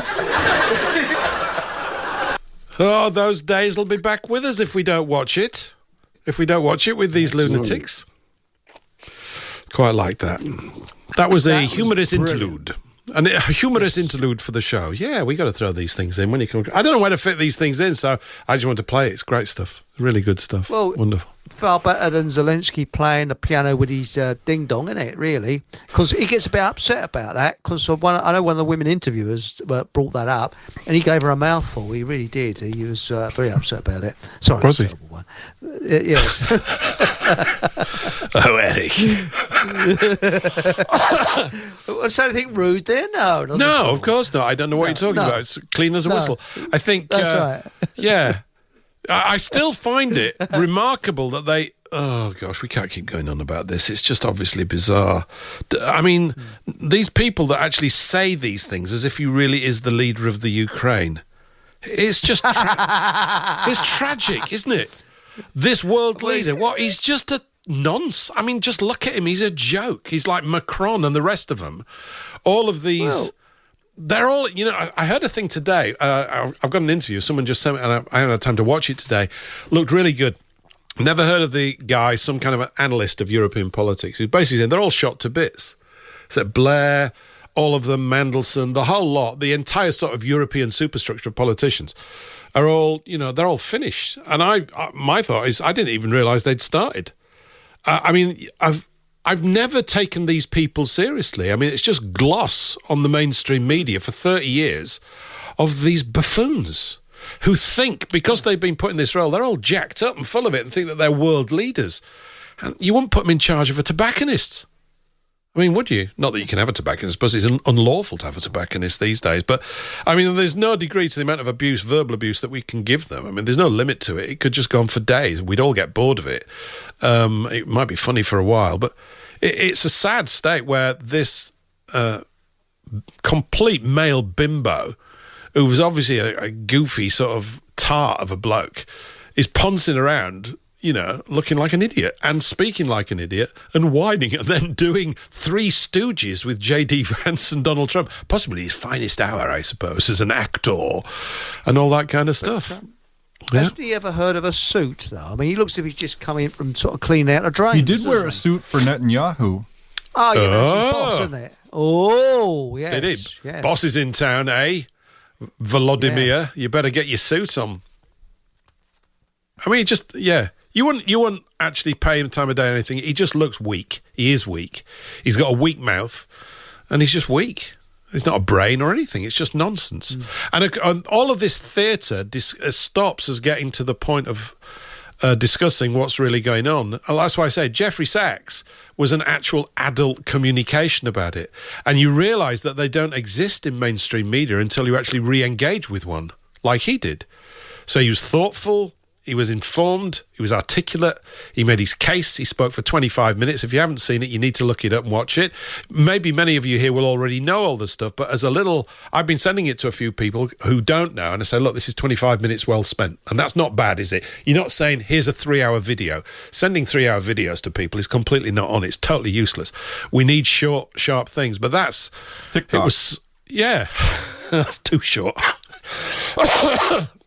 That's too short, I think. But no, it's you've got to sum these things up. The expansion of NATO, they don't like it. No, really? Yeah, no, Paul. we don't like it. You know, so Paul. Yes, Paul. TikTok. What about TikTok? It is the closest video social media platform to the approximate length of the attention span of the global population. TikTok. Yeah. I'm on board. You try it out. You ask them to listen to anything longer than 2 minutes long, you lost them at a minute and a half. I'm sorry. Excuse me. Well, It's supposed to be a cat. Put doing down something TikTok cute and pick somewhere. up a book. Read a book, everybody. Well, they didn't even hear you say that. This is the problem, Patrick, isn't it? Yeah. Well, maybe, is it not the case that if all those wonderful rock and roll and pop bands of the 1930s were constrained by the single to run for a maximum of 3 minutes and 25 seconds or whatever the plastic the vinyl would hold, isn't that our challenge then, to actually start coming down with 2-minute pithy glue things to get the point across? I've got to get around to doing stuff like this. I mean, it's not really my style. I was talking earlier to someone today about really, I'm not spending as much time in the news cycle. Probably someone's going to say, yeah, the show shows it. We're not really on. But actually, I'm not attached to it at all because it's... You're sane, that's why. Yeah. That stuff, if you follow it too much, it just... You can't, it's attention deficit disorder, ADD. Yeah, it is. I was noting how much time it's consuming out of things, and it leaves you dissatisfied because you don't grow in it at all. You don't strengthen your vocabulary, your understanding. Nothing happens. You just have a bout of being alarmed or getting everybody else's view. And one of the things about, there's a phrase that someone said years ago, it's probably true, that if you were to spend... And this applies to all of us, and this is why, I guess shows like this or whatever are always having to move around to try and find a new sort of path for X number of months, weeks, or whatever, even the next 10 minutes sometimes, is if you were to sit at the feet of a guru, after 3 years, you'd know everything he knew. That's it. Most of us could probably download everything, all your experience that you've built up your entire life in about 3 years, if you were just communicating on a regular basis. And I think for the communicators, they kind of get drained. And if you look, I've often thought about this with regards to Alex Jones. I'm just picking him out because he's the most obvious one. Why is he motivated to do what he does in the morning? Is it, you must do this, Alex, otherwise we'll kill you? Is that what's going on? You've been doing it for 25 years, or even longer than that. Is this kind of approach, is the excessive amplification of the news cycle doing us any good at all? And I would say no. I had a question for you about one of your politicians, George Galloway. What are your thoughts about him? Because he's been getting more prominent lately. He's a very good political opportunist. He has a way of communicating that at times, and he said, look, he's a bit like a broken clock. They all are, I think. Every now and again, they're going to say stuff that you're going to go, that's right. But are any of them consistent? What does he do, Eric, these days? I know he runs around being a Scot, and he's bright. Big Brother, wasn't he? Yeah. Making out he was, I don't know, what was he doing there? But looked a bit revolting in that. But he is, he's like most politicians. He's an actor. He's a very good actor. Yes. And he tells people what they want to hear. And that is a role of a good politician, to tell people what they want to hear. And then once they're elected, they do the complete opposite. So that's it, really. Yeah. He comes across as sincere, but as I say, what kind of person would want to work in a building like Westminster, where it's full of criminals, paedophiles, and, the worst scum you could ever not wish to meet? So, no, I haven't got much time for anybody like that. Part of the system, as far as I'm concerned. And you've got to be part of the system to get there. You do. So, You do. You absolutely do. Because to me, government is mafia. No ifs, no buts. In fact, the mafia do more for the community than probably the government.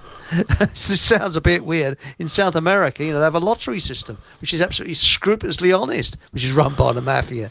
So, really, no, when people say to me mafia, a government rather, I just think mafia. That's all they are. Because more people have been killed by their own governments than all the wars put together. I think mafia is it, Eric. I think that too. It's like turf war. Yeah. It's just a turf war between the Capone gang and whoever it was that they shot on the St. Valentine's Day massacre. Instead of the deep state, it's the mafia state. Yeah. Well, you mention anything about usury. If any of them mention anything about usury, they have a nasty accident. Or what happened to Nick Griffin. They had it part of their, I probably said this before, but the BNP, it was part of their, what do they call it? I can't think of the word now. When they put out all what they're going to do. Platform, thank you. And they're going to abolish usury. Yep. Manifesto, sorry, that's the English one, manifesto. And he had a little knock on the door by the men in suits from the special branch, and the Secret Service, who said, take that out of your manifesto or we destroy you and your political party. He didn't. Who's heard of Nick Griffin now? And where are the BNP now? That's it. Yeah. Well, you touch on something. You touch on something there, Eric, that I know I like to touch upon as well, and we all should, is the methodology of how we would bring it about. Well, I think about this quite a lot. You know, we've mentioned before that if a political party were to come along with good people in it with policies like that, how would we defend them? Because the people that want to take them out are really good at killing people and destroying their lives. You need an institution. You need a crusade. Yep. So even if you had these men in abeyance, and you don't need to be, the other thing, of course, with these things is you don't need so-called geniuses. That's all part of their, you're not good enough to be in politics nonsense and all this kind of stuff. Not that you'd want to be, because it's just a pit of vipers. You need confidence. Yeah. But you need protection, you know. Cromwell had his iron sights for a damn good reason, because it's all about violence at the top level. That's what it's about. It's about violating the other people. You're not getting your way, I'm getting my way. That's that. All you need to have effective government is people in it that understand what the voting population has to go through just in daily life. And that politician just has to think, well, what would I want? No, what would be good for me? Because if it's good for me, it'll be good for them. You know, because we're all cut from the same cloth. And I don't think we have a mafia. I don't. I mean, I'm sorry, Eric. I'm going to have to disagree with you. We don't have a mafia. I think they would have to step up their game to even equal a mafia, because mafias, they're organized. They have an understood hierarchy of power, and they respect family, and they understand the value of a good cannoli. I don't think any of these guys in D.C. or anywhere, in any governmental parliament, could say the same thing. None of them. Well, I can't even say the word cannoli. What is a cannoli? Come on. Start laughing at me. Cannoli is a pastry to die for. Is it? It's a cream-filled croissant. Yes. Think of it that way, a hard croissant. I don't want to go off on a big food tangent here. We'll never come back. We'll be lost in the realms of patisseries and boulangerie and all this kind of stuff. It'll be terrible. I'll end up talking about curd tart and things like this. I don't want to do that. Not in this show right now. But talking about usury and political control and power and all that kind of stuff. Look at how I'm making a segue here. I know the first bit was about the Crusades. I want to keep returning to that, certainly about that book. By the way, just a quick reminder, God's Battalions by Rodney Stark is what we were talking about. And it's you can pick it up pretty cheap second-hand. I think I paid only about £8 for mine. And for those of you that know nothing about it, I think it's a great introduction. Anyway, so there we go. Now, some of you may be familiar with a drama series that the BBC have been doing. I can't tell you exactly what the years are, based on a trilogy by a woman called Hilary Mantel. And the first one is called Wolf Hall. And Eric, living in England, have you heard of this? Nope, because I don't have a telly. Right, okay. But you've not heard of the books either. Paul and Patrick, are you familiar with, have you ever heard of this book called Wolf Hall? Refresh my memory, please. Well, I think, Patrick, particularly, you'll find it probably very interesting. I haven't read the book. I just happened to stumble across the TV series. I think they've just done... I don't watch much TV. I don't watch sort of entertainment stuff like that. And it's a BBC... It's a BBC production, yeah, and it's... harks back to when they really could screw a thing together well. So whichever department has done it, it's good. I mean, I think it's absolutely outstandingly good, and it's obviously outstandingly good because it's based on these books by Mantell, who is... she's unfortunately no longer alive. She died at the age of 70, only about 4 or 5 years ago. And she obviously is thorough in her research. Now, Wolf Hall is a place called Wolf Hall, but what it's about is a chap called Thomas Cromwell, who was pivotal during the Reformation, because he ends up becoming Henry VIII's right-hand man. And he is a lawyer, basically, but a very well-connected one in all sorts of ways. And I'm only watched, now this is how bizarre it is, I've watched 2.5 episodes of it. The interesting thing about it is, obviously, the world back then was quieter. There are no cars in it, or trains, or jet engines. Nobody has got a radio because they didn't have them. No one's playing music. All you've got is dialogue and gatherings around flagons of wine from time to time, and this, that, and the other. And horses, yeah. Yes. And men-at-arms and that kind of stuff. And it's the build-up, the tension, the build-up of this situation for Henry and his advisors and the spats between them and so on and so forth. I'm just giving you a very general overview. It doesn't sound different to anything else, and maybe it's not. But there's a guy called Mark Rylance who plays the role of Thomas Cromwell. And he was the voice, actually, of the giant in the BFG. He's got a very interesting voice, and he's a very still sort of actor. He's a bit of a scene stealer because he doesn't do too much, and therefore he's doing loads, if you know what I mean. He's still. So he plays this role. Anyway, there was a scene has just developed, because I'm going to play it to you, because although it's about the drama itself, it also addresses these early days of financial control of individuals, which is quite a thing. And just by way of a bit of background, Cromwell in his earlier days was based in Italy and Venice, and knew all of the accountants and bankers and the counting houses and all this, that and the other. He's connected with all of those people. He's very sharp. And this is how he rises to power, because he's, as a communicator and as a manipulator, although that might be a bit heavy, but as a person who can see the way through with things, he's very good. And he was loyal to Cardinal Wolsey, which may ring a bell for you, Patrick. Wolsey. Yeah, and he's also the reason Thomas More was put to death. That's right. He is, absolutely. Wolsey, he defended Wolsey staunchly, did Cromwell, but Wolsey couldn't get Henry's marriage to Catherine annulled by the Pope. So Wolsey had to go, and Cromwell stayed loyal to him even after he'd gone and he died in his early 50s. And there's some amazing reports about Wolsey, again, from Venetian ambassadors. If you're into this sort of thing, I obviously am. If you go and read these reports written by these guys at this time, you can tell that you're dealing with individuals that are astonishingly bright, really, are very, very bright people. They must have been the small, that 0.3% of people, but they're the ones that are doing the writing. Anyway, at this point, 2.5 hours into the whole thing, middle of episode 3, there's a guy called Henry Percy who had been betrothed to Anne Boleyn. Here we are, we're getting an English history lesson, right? And as many of you will know, it was Anne Boleyn that was causing Henry to want to throw Catherine out of the bus, right? That's basically what was happening. And it took quite a few years for them to finally get together, and Anne sort of pushed him. Anyway, she'd been betrothed to a guy called Henry Percy. And Percy's a bit of a louche, and had been given an earldom by the king, and but not doing a good job, and has been going around shooting his mouth off about Anne being free, i.e. free with her favours. That was the implication of it. This is a clip of about 2.5 minutes, but addresses the money thing as well.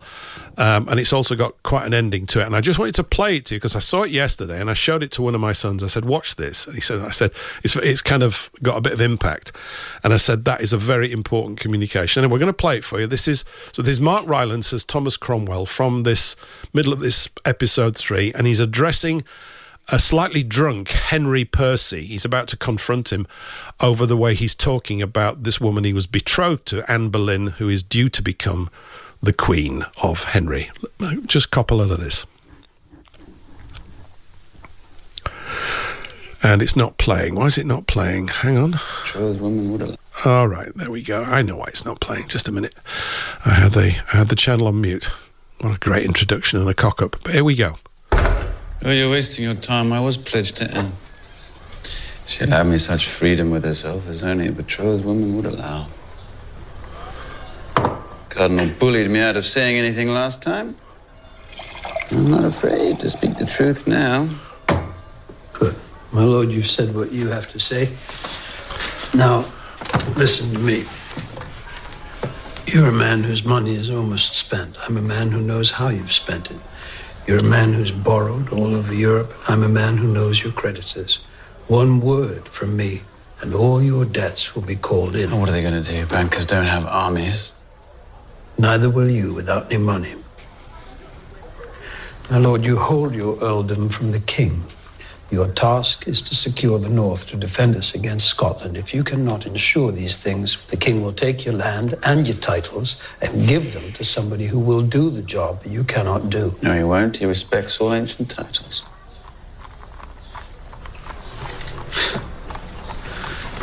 How can I explain this to you? The world is not run from where you think it is. From border fortresses, even from Whitehall. The world is run from Antwerp, from Florence, from Lisbon, from wherever the merchant ships set sail off into the west. Not from castle walls, from counting houses, from the pens that scrape out your promissory notes. So believe me when I say that my banker friends and I will rip your life apart. And then, when you are without money and title, yes, I can picture you. Living in a hovel, wearing homespun, bringing home a rabbit for the pot, your lawful wife, Anne Boleyn, skinning and jointing that rabbit. Yes, I wish you all happiness.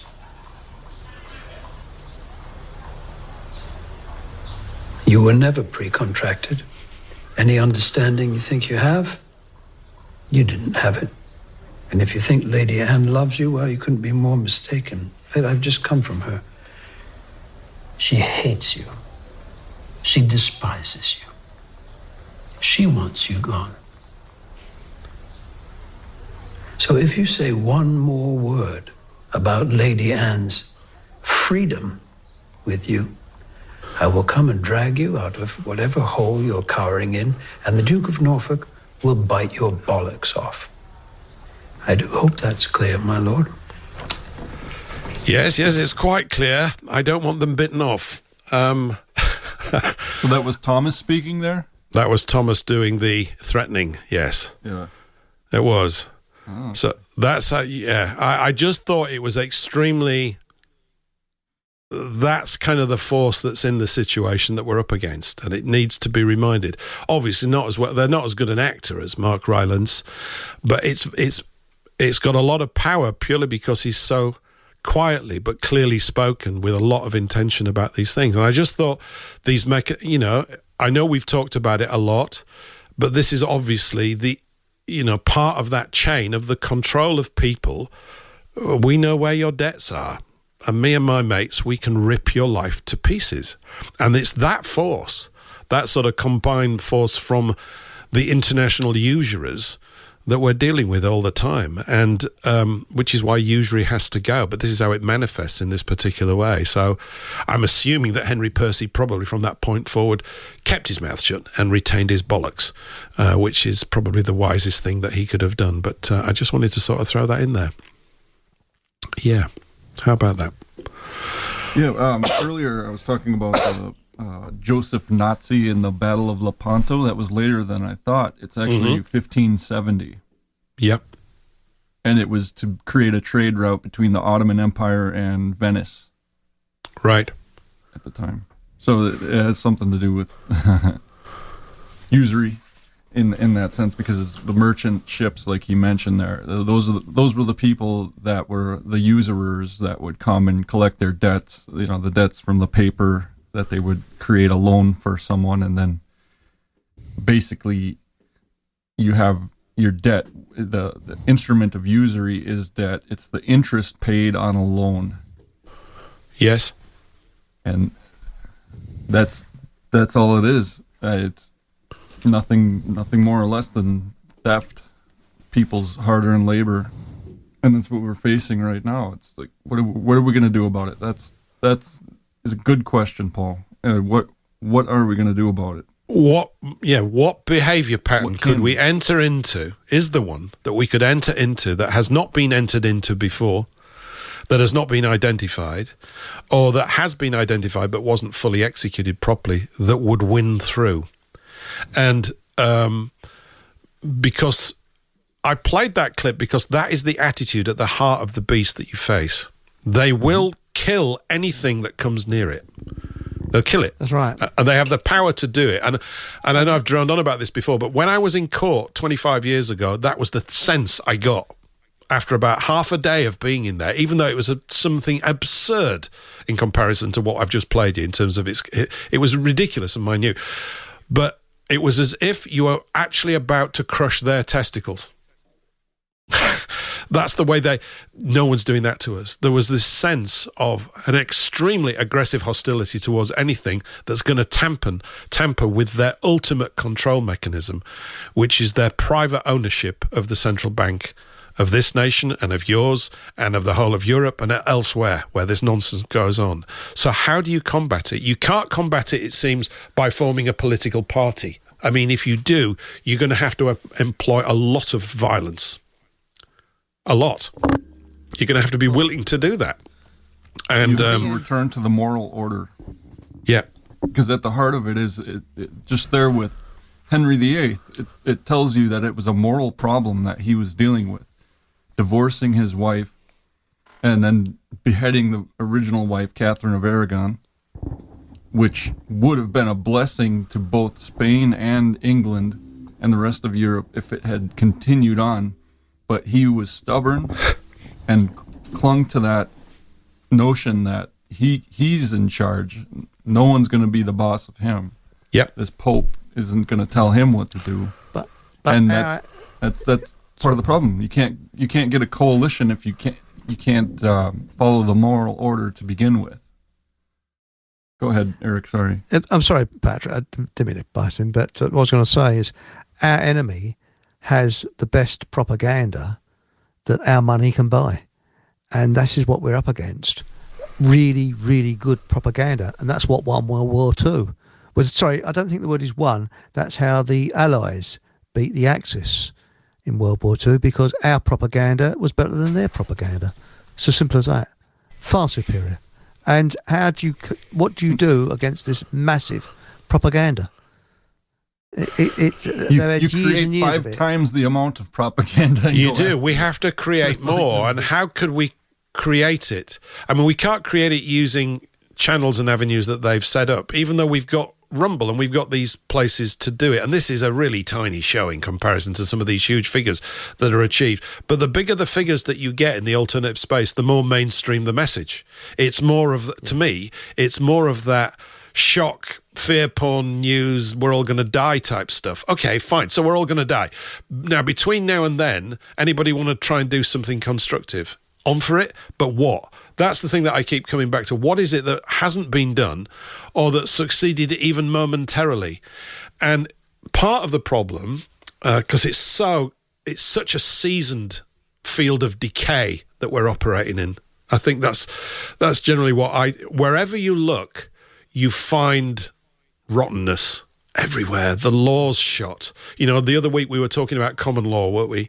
And I was out with some people last night talking about it. And again, coming back to this very simple point about the supreme, I think this is a correct use of the word, the supreme power of trial by jury. Because not only is the crime or the accused being viewed by the jury, but the very law itself on which the individual has been brought before them is also under review. And like I said, if they say that this law is complete crap, it's been designed to confer privilege on people like usury has, yeah? I mean, wouldn't the first case, you know, if I were able to convene one, or we were, or whatever, that you say the first case is the people versus the banks, which, and I'm paraphrasing Lord Acton, you know, the great challenge that's come down, the great conflict that's come down through the ages and which must be answered is the people versus the banks. And of course, we're not going to hear it on mainstream media ever, because that's an aspect of the bank. And we're not going to hear it anywhere. We're not going to hear it from the political class, because even those that know about it forget about it, because they're dealing with the drama of the day. And that's all it ever is. It's the drama of the day. And they're horrific dramas as well. I'm not trying to make light of them, but they're still fundamentally not on target. We have no idea of knowing how things should operate until we get trial by jury back and we completely annihilate usury. It's got to be a capital crime. It's got to be. It's got to be. The penalty's got to be so heavy for it. You go, no, you're going to get destroyed, or you've got to pay whatever you've ripped people off for. You've got to pay 10 times back. What? Yeah. Well, It is. Yeah. It's what's called a sin that cries to heaven for vengeance. It does. We would have It does. to So can we get heaven down here? Can we get the heaven police for? It's knowing where we get the power from and how we define that power. How do we define the type of power? You know, a bit like there, Cromwell was educating Percy about the fact.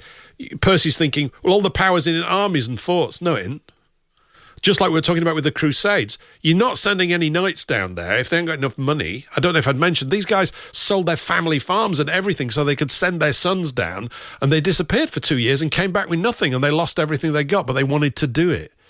So that you need some resources to act, and it's the entire sort of everywhere we look.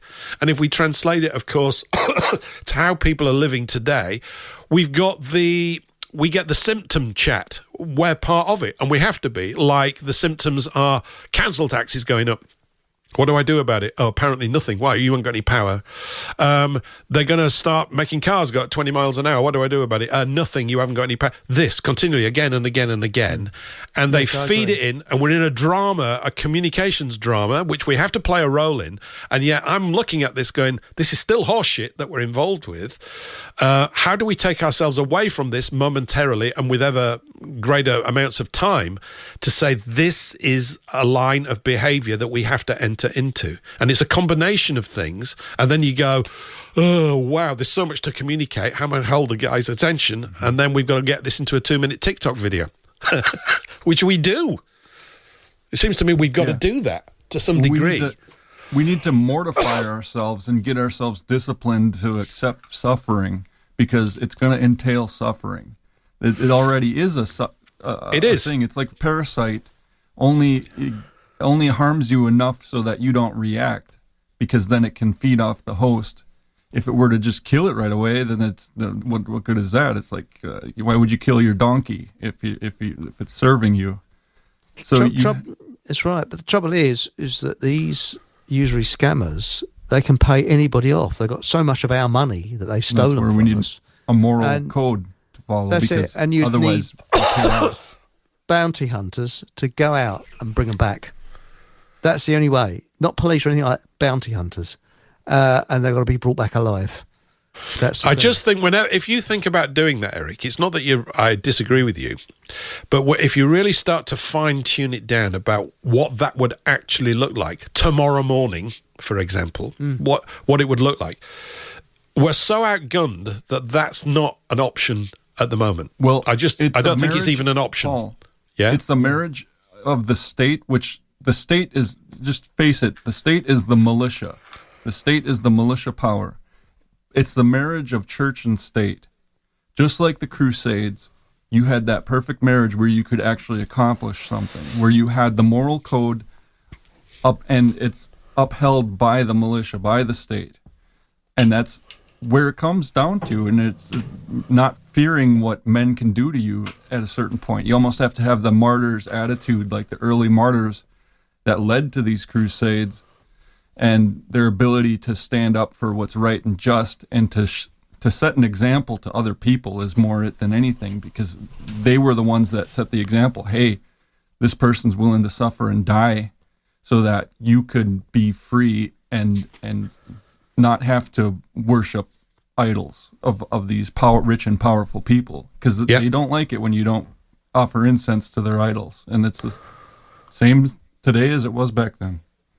It's no different. It's absolutely not any different. I completely agree. You know, we've mentioned before, human nature down through the millennia doesn't change. We're dealing with the same problem that Caesar was dealing with when he went back to Rome and wanted to sort things out for the common people. He got stabbed to death 50 times.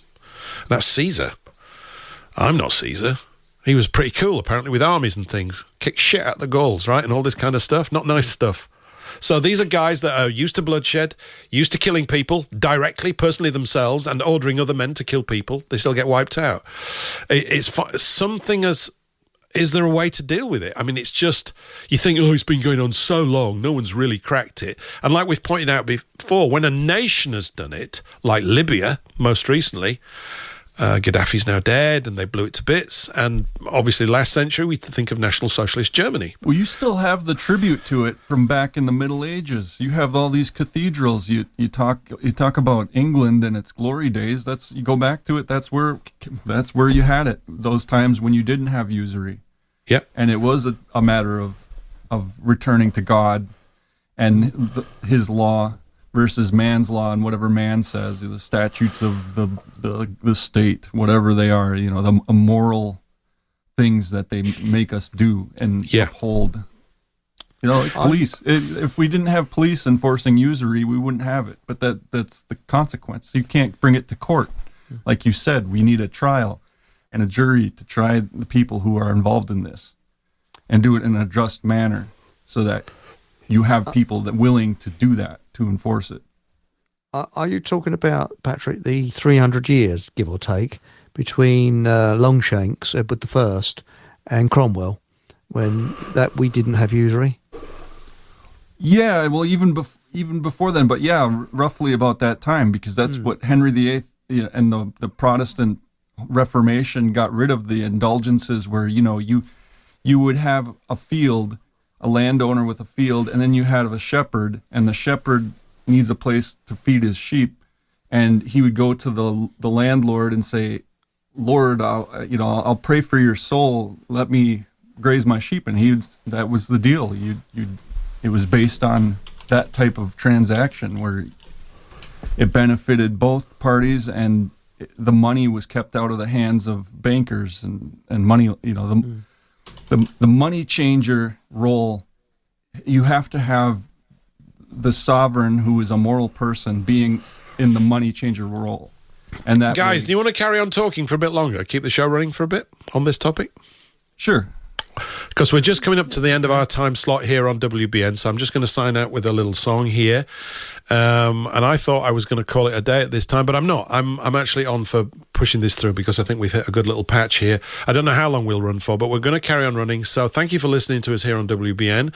You want to carry on listening to the show and the conversation, head on over to paulenglishlive.com and click, I guess, the Rumble link or the SOAPBOX links or whatever you want if you want to listen to it. But Rumble is the place online where we've got a lot of chat. We've got a lot of people in the chat, and I'm going to go over there and look at it after the break. Here's a little song called The Magic Piper of Love by Edwyn Collins from a few years ago. It's about 3.5 minutes long. We'll be back with you after this.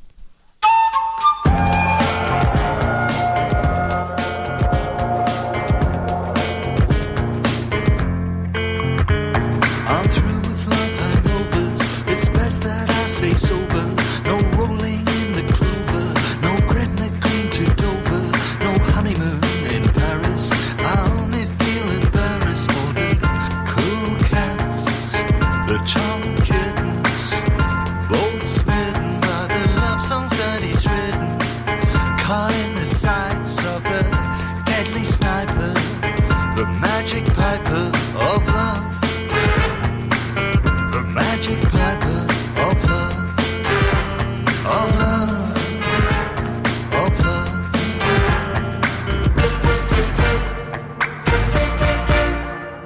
My girlfriend, she got blotto. I've caught in Santa's grotto. It turns out he's a dirty old man. The last place that I'd want to be is sat upon his Christmas tree or playing his games of catch as catch can. 'Cause he's a sweet talker, a silent stalker, all the savvy of a streetwalker, more deadly than a horned viper, the magic piper of love, the magic piper of love, of love, of love.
Yes, Edwin Collins and the Magic Piper of Love. And these are the magic communicators of Hour 3. Welcome back, Paul, Patrick and Eric.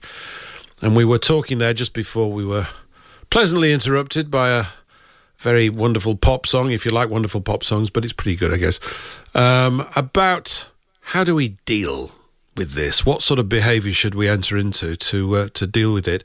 And, it's a combination of looking at the return of trial by jury and dealing with the usury class, and what kind of consumer pressure group situation needs to be created to do that, or should it be something else?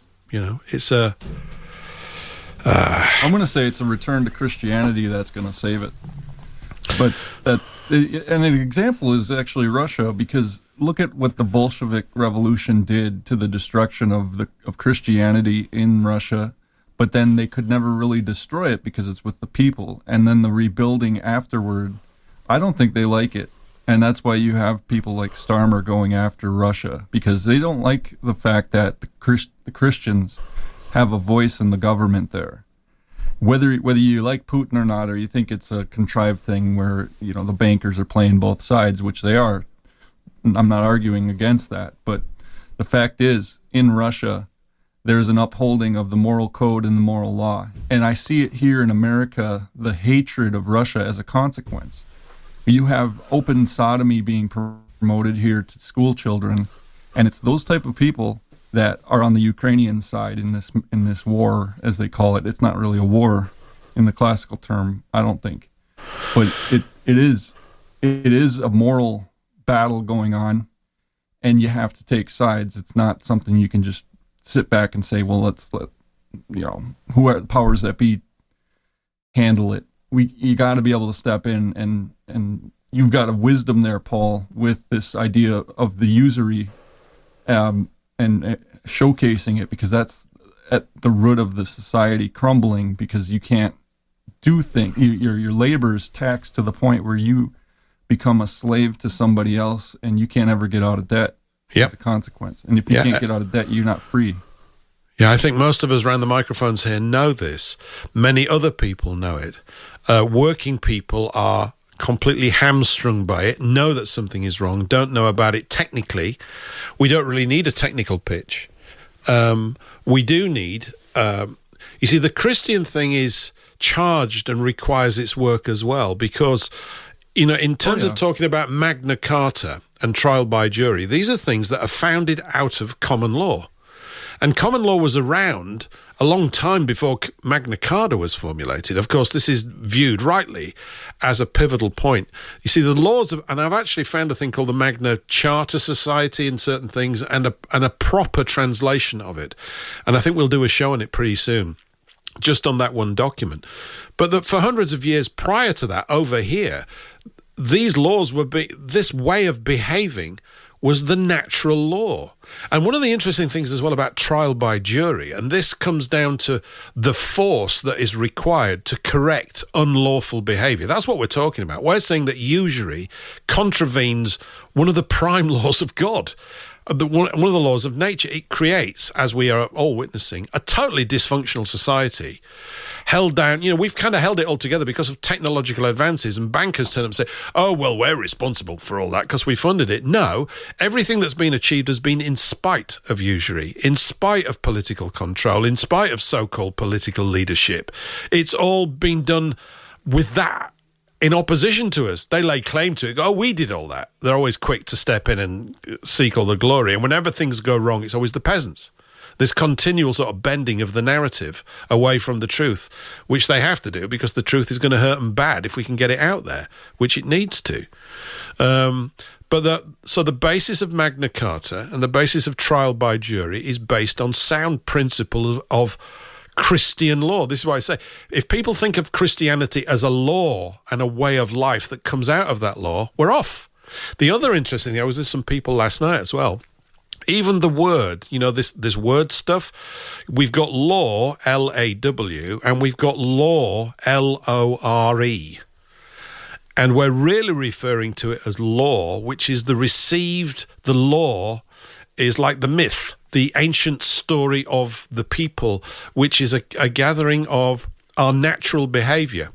And going over to juries and trial by jury, it says you would be tried, if you were a defendant, you will be tried by a jury of your peers. And the word peers is really important because, for example, let's try and just do a sort of comic book explanation of it. If you're a car mechanic and you've been accused of doing faulty maintenance on a car, I'm just trying to pick something up, the jury of your peers would have to be other car mechanics. They're the only people who know whether you've been up to it or not. That's what it means. So, someone with knowledge. Yes, someone who is in that line of work, who you go, this is exactly what it is. So that's the tradition of behavior. Common law is the received behavioral application of God's law as we've applied it in pragmatic living. That's what it means. This is how you do it, right?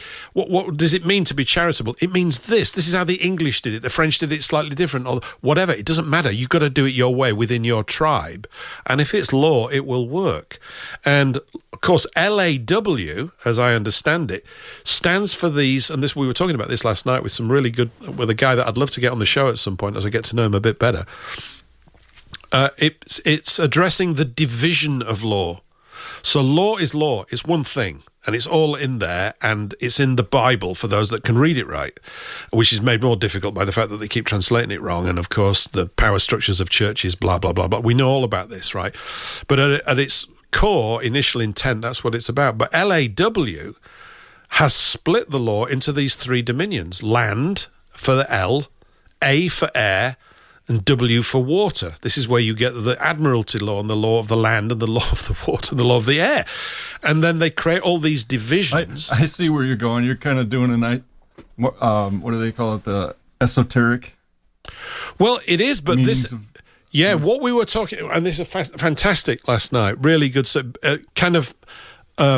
several steps away in this field from where my knowledge is. I don't know all this stuff yet. But this thing to do, and England's pivotal in this. It's absolutely pivotal, particularly to do with that period of history around Magna Carta, 1215. There were Crusades going on at the same time, right? Yeah, and it was toward the end of it. Yeah, you've got feudalism. Of the first 8. We have feudalism as the structure, the lord and all that, and you're working as a peasant on the land and all these other things, which got and then we've got the Peasants' Revolt in 1381. And once you start filling in your history, suddenly you see the line that you're in right now. You're in it. We're in exactly the same line. It hasn't changed one bit. It's exactly the same thing. And this sort of situation with Magna Carta is that, and this came out yesterday, the Inns of Court, which we know of as like Lincoln's Inn, Gray's Inn, I've forgotten the name, there's 2 more, there's 4 of them. They were formed about 1220. To begin to control, they ended up controlling these 3 divisions of law, land, air and water, which is a way of getting more control and complexity into it. Why do you need a barrister? In fact, someone was given the definition of the word barrister. It comes from I can't remember what it is. It means to lie out of your mouth. That's literally what it means. It's from some French words or Flemish words. I'll have to go back on all of this kind of stuff. So the whole of the language in front of us, as many people now know, is a double-meaninged language intentionally. And the King James I Bible and Shakespeare play a role in this amplification of the English language because, courtesy of Shakespeare and other people at the time, they introduced something like an extra 20 to 30,000 words into language, many of which then take on this complex understanding. And you're talking about minds like Francis Bacon, John Dee, which we did a show on him, didn't we? Well, not much of a show, but you did a show a while ago. That was one of your first shows. It was 007. It was the 7th show. That's why we did it, because that was his handle as he went around all these. So there's something about this period of history which they call the Dark Ages. There's nothing dark about it at all. We have to illuminate it if we want to get back to trial by jury, because that's 1215. Here we are, 2024, 810 years. They've been hammering away to knock that thing out of orbit, because it says quite clearly that it is in perpetuity. That is the law. Tony Blair, for example, cannot turn around like he did and said, oh, this thing is no longer a treasonable offence. What he just did was treason. and he needed to be arraigned before a common law court and tried by his peers. Oh, that's really worrying, isn't it? When you think about them, we don't, the definition of who actually forms the jury. But that's what's out of order. All these multiple decisions that we are enduring at the tail end of the chain of command, they're all bent. I know I'm only stating the bleeding obvious, but I'm just stating it to look at how it is to be corrected. And yes, I am saying that, XO. Shakespeare and others added an awful lot of words. Shakespeare probably being Edward de Vere, and others. I think there's probably was the media of the day. Yeah, Shakespeare. Well, it was. You talk about ability to communicate to large crowds of people. I mean, I guess we got to look at who his contemporaries were and what was going on with plays at the time. But the theme of stories and all these other things that we take for granted, they're laid down in Shakespeare. I know people find it difficult because the language is a barrier. It is. There's no two ways about it. It's very difficult at times. But I see where you're getting at it, though. It is the communication to masses of people, because you would have a theater and then you would have an audience. Yeah, and that's how you'd introduce the new words. You introduce them through that. Yeah, people hear them and go, what does that mean? And, we take words for granted, don't we, all the time? So your assumed understanding of a word, the court works on that. And what's the Roman thing? I'm paraphrasing. Let those who will be fooled be fooled. Sorry. Well, that's us. That's us. We are fooled all the time. I don't want it to get too fine detail on this stuff, because I'm not properly knowledgeable on this at all. It's the words and then the response to the words that you're acting out, because in a play you're showing behavior and you're talking. Yeah. It's kind of the whole deal with Hollywood and its effect on the war effort back in World War II when it was young. Yeah. You had this ability of mass communication to reach lots of people, and a lot of ignorant people, for that matter. Not everybody was an intelligent person watching these things, getting whipped up to go to war. A lot of them were just naive and believing, these people are evil. We need to kill them at all costs. Of course, the demonization of the opposition out of nothing. Suddenly everybody hated Germans because, as Eric has pointed out, the coalition of the willing. Yeah, the propaganda that happened stepped up. overnight. It happens almost overnight, yeah. Yeah, it did. But the thing is, the other thing that's overlooked is that the suicide rate of men of military age went through the roof in 1939. And the newspapers were printing lists and lists and lists of poor souls that had committed suicide. Because remember, the First World War had only been over 20 years prior, and they knew what was going to happen. Yep. That's something that's been swept under the, shall we say, the historical carpet. You don't hear about that. Do you remember when Dennis was on, Dennis Wise, I think one of the first shows, or maybe, I don't know when it was, we ended up talking about John Dee and the Spanish Armada, or Armadas. There are more than one. Yeah. I think Dennis says there's 3. I think last time I spoke to him, he even suggested there might be 4.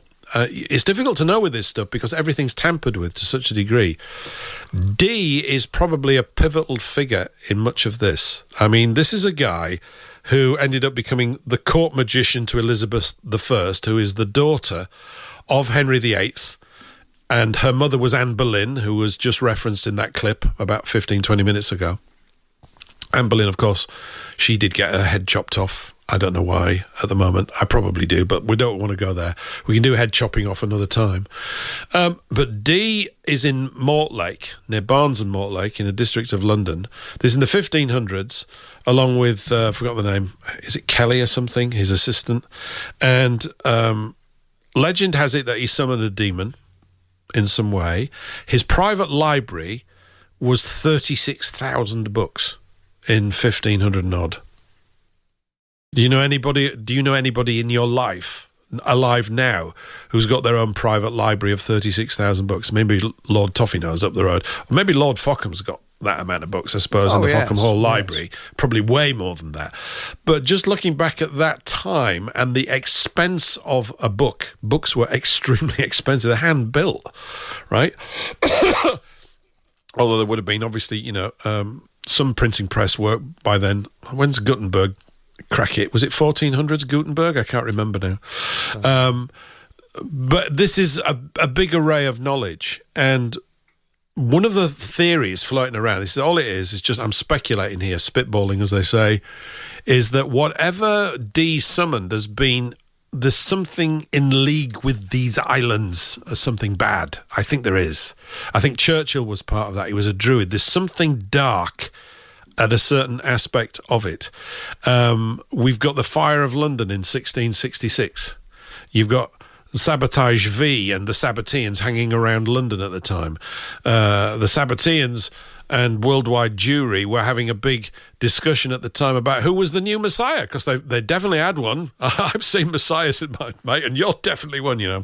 I'm going back to that thing. And the choice was between Sabotage V from Smyrna, who'd created the Sabbatean cult or subset, and Oliver Cromwell. How about that? Not a lot of people know that, but it's true. And after they burnt London down, and it was obviously an organised event. It didn't happen in just Pudding Lane or whatever it is. There were people around there setting fire to things. It gave them the opportunity, how convenient, to rebuild the city along Masonic design lines, and all the plans for it were ready practically the next day. They were just, we just happen to have some plans that it's a bit like Blue Peter. Well, here's a few plans that we prepared earlier. We can crack on with it. I'm just throwing a line up and down from here. Paul, you reminded me with John Dee. I had been reading a week or so ago about him, just by chance, because I was looking up the material of obsidian and how they used it back in the day to make knives and mirrors. It's volcanic obsidian rock. Yeah, what color is obsidian? Is it dark? Black. Very dark. Black. Jet black, right? Yeah. Yes. And apparently Cortez, who was the conquistador that defeated the Aztecs, right? The ones, involved in ritual murder and all that kind of thing. He had given an obsidian mirror to John Dee at a certain point. Yeah. So I just thought I'd throw that in there because, the occult type stuff that he was involved with, and then the stuff going on here in Mexico with the ritual human sacrifices. There's something fishy to the whole story that went on there.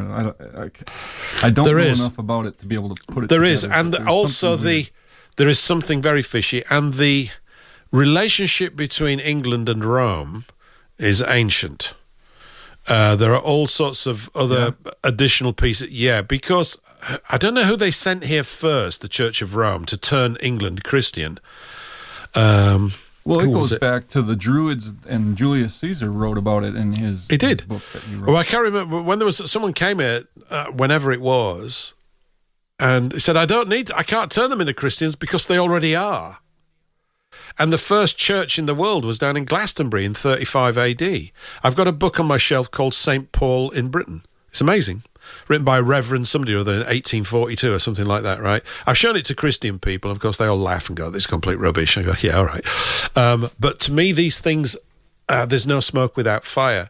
And that story is of the disciples coming here after Christ's death and coming down to Glastonbury and establishing the first church here. And the Druids didn't have a problem with it because all of the structures of law that are inherent within Scripture and what they were talking about are Druidic as well. So, although we use the word Druid, everybody goes, oh, they're evil and bad. It's like every other organization. There's evil creeps into all of them. Know about it. Yeah. The oldest record is Julius Caesar talking about him. Yeah. And as far as I know. And as far as most people know, Julius Caesar's description of the pagan Druids, and their human sacrifices and that sort of thing, come from that description. I mean, as far as the church history, though, that's a little bit different. I'm not so much familiar with it. I've heard some of the stories, the folklore, like you were talking about with Glastonbury. I've heard some of that, and then what is it? Who was it? Nicodemus or one of these Pharisees that had been friends with Christ, making his way up there too. I don't exactly know, but where do these come from? Where do these stories come from? Is it local? There's a messing up of the storylines, I think. I can't tell you exactly how it's messed up, but something doesn't feel right. And I don't know if... I think they're all intertwined. You know, a point here, just getting back to this thing about how do we behave to bring about this hellish... a correction to this hellish situation, which it is this trial by jury stuff, because they wrote it down in 1215, but it had been going on for a long time before that. It had been going on under Alfred the Great. How do you actually deal with lawbreakers in your village? How do you deal with it? Yeah, well, that goes back to the Old Testament, even to Moses, to Deuteronomy, where it said you have your judges in consultation with the Levitical priesthood, the priests of the tribe of Levi.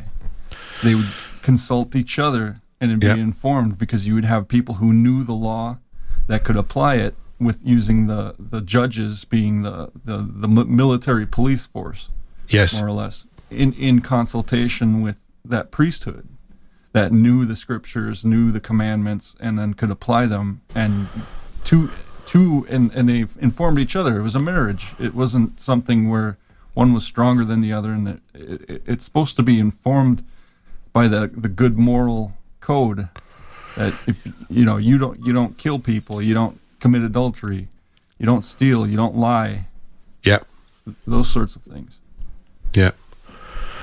Well, the knights, just hopping around a bit, the knights in these crusades, they were sinners big time. Oh boy. And they knew it, and half of them went down for absolution of their sins, for repentance purposes. They'd done, these were really tough, hairy lads. There's no two ways about it. I know we've got this picture of knights in their shining armour being full of chivalry. It's not always like that. But it also shows you that there was commerce going on between East and West at the time. And that they wanted to reestablish that. There was a desire to have that put back in place, where you could then grow civilization as a consequence of it, because they saw Christendom is good. We need to spread this. We don't need to just hide and build up our castles. We need to go and go on an adventure. And the young men, they have their sponsors, like you were talking about. They'd have 3 horses and their servants and all their goods to go along with them on that pilgrimage, which is interesting. You're talking about English history, and the Canterbury Tales by Chaucer talks about that. His role, besides being an author, was customs officer. So any goods coming into England at the time, he would be in charge of going through them for the sake of the king and making an accounting of them. And that's where all these stories come into play that he learned about, and then was able to write down. And that's why it's such an interesting story to read that Old English. I don't know if it's Old English or what kind of English it is, but you start reading it in the original English, which I've done, right? And it's fascinating, because you see how words are formed. It's crude, but at the same time, there's a meaning to it, and you get the gist of it, even though it doesn't sound right to modern ears. Just like Shakespeare, you listen to that, people don't talk like that, but it's meant for an audience. Well, we could try. We could have a Shakespearean show. We all practice like mad, and that, but I'm good luck. It's tricky. Good luck in everyday conversation. I know how to be completely impenetrable, but it's. I bet Eric could do it, but Eric does it all the time. We're always hanging out at Fockham Hall having a Shakespeare chinwag. Yes. I mean, there's a big problem we got at Fockham Hall at the moment with dogs cocking their legs up, and it's a question of to pee or not to pee. That is the question. It is. Actually, by the way, I actually took the opportunity during the last little music to do just that very thing and feel much happier for it. Nature called in a wonderful way. Close by, Paul. Yeah, you're right. Yeah, absolutely. Oh, the thrills of live internet broadcasting in a shed. So, yeah, no, it's what it's all about. But, I mean, I think all this, although I'm zooming around a bit here, it's all relevant because the purpose of it is to track this line that we're supposed to get onto to correct this severe crime that we are having to live under. Usury is the severest of all crimes because it infects everyone with this disease. And we know from what we've talked about here on and off that all of these civilizations go down the toilet because of it, along with the emancipation of women's sexual liberation. It's a terrible thing. You can't hold it together. The centre just starts to fall apart because people lose a focus for purpose. And, you know, when you look at the bills that are coming through, it's making life meaningless because no one can plan anymore. No one is planning. People will stop to plan. If you can't measure where your expenditure is going to go because the electricity bill is going to double, and there's no comeback, we have no sort of consumer pressure group response. You can't do that. And if you do that, we're going to chop your balls off or whatever we're supposed to say, or you're going to court. It's this, and we've got to sort of reacquaint ourselves maybe with a litigious gene. And it's not really litigious. It's just there are crimes taking place. People are behaving dishonourably. They're breaking the moral and ethical code. Here's how they're doing it. The government are saying, you will pay more for this and we will use your money to go and wage war against Russia. And we're going, these people need to be brought to court immediately and to a common law court with a trial by jury of their peers. And now we're a long way off from that. But at least getting the conversation going begins to get the images popping up into people's heads of that it should exist. And should becomes could, and becomes would, and becomes will, and here it is. Right, here we go. Because it's in our past. This is the wonderful thing about the history. You go, look, they used to do it like that. What went wrong?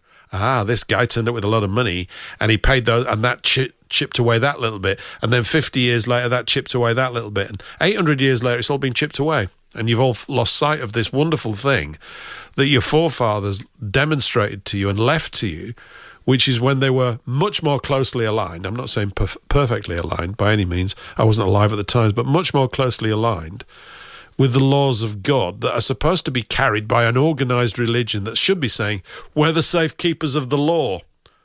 Because if we're not safekeepers of that, we're safekeepers of nothing. There's no point having us.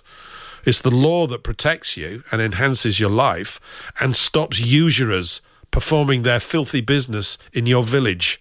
Because if we find them, we'll bite their bollocks off, to paraphrase Thomas Cromwell. We'll send Lord Norfolk round and he'll bite your bollocks off, mate. And he does it literally. You know, that's exactly what's going to happen. It's got to be that heavy because it kills people. Usually kills people. It kills civilizations. That's what it's doing. We all know it. Well, how to correct the disease.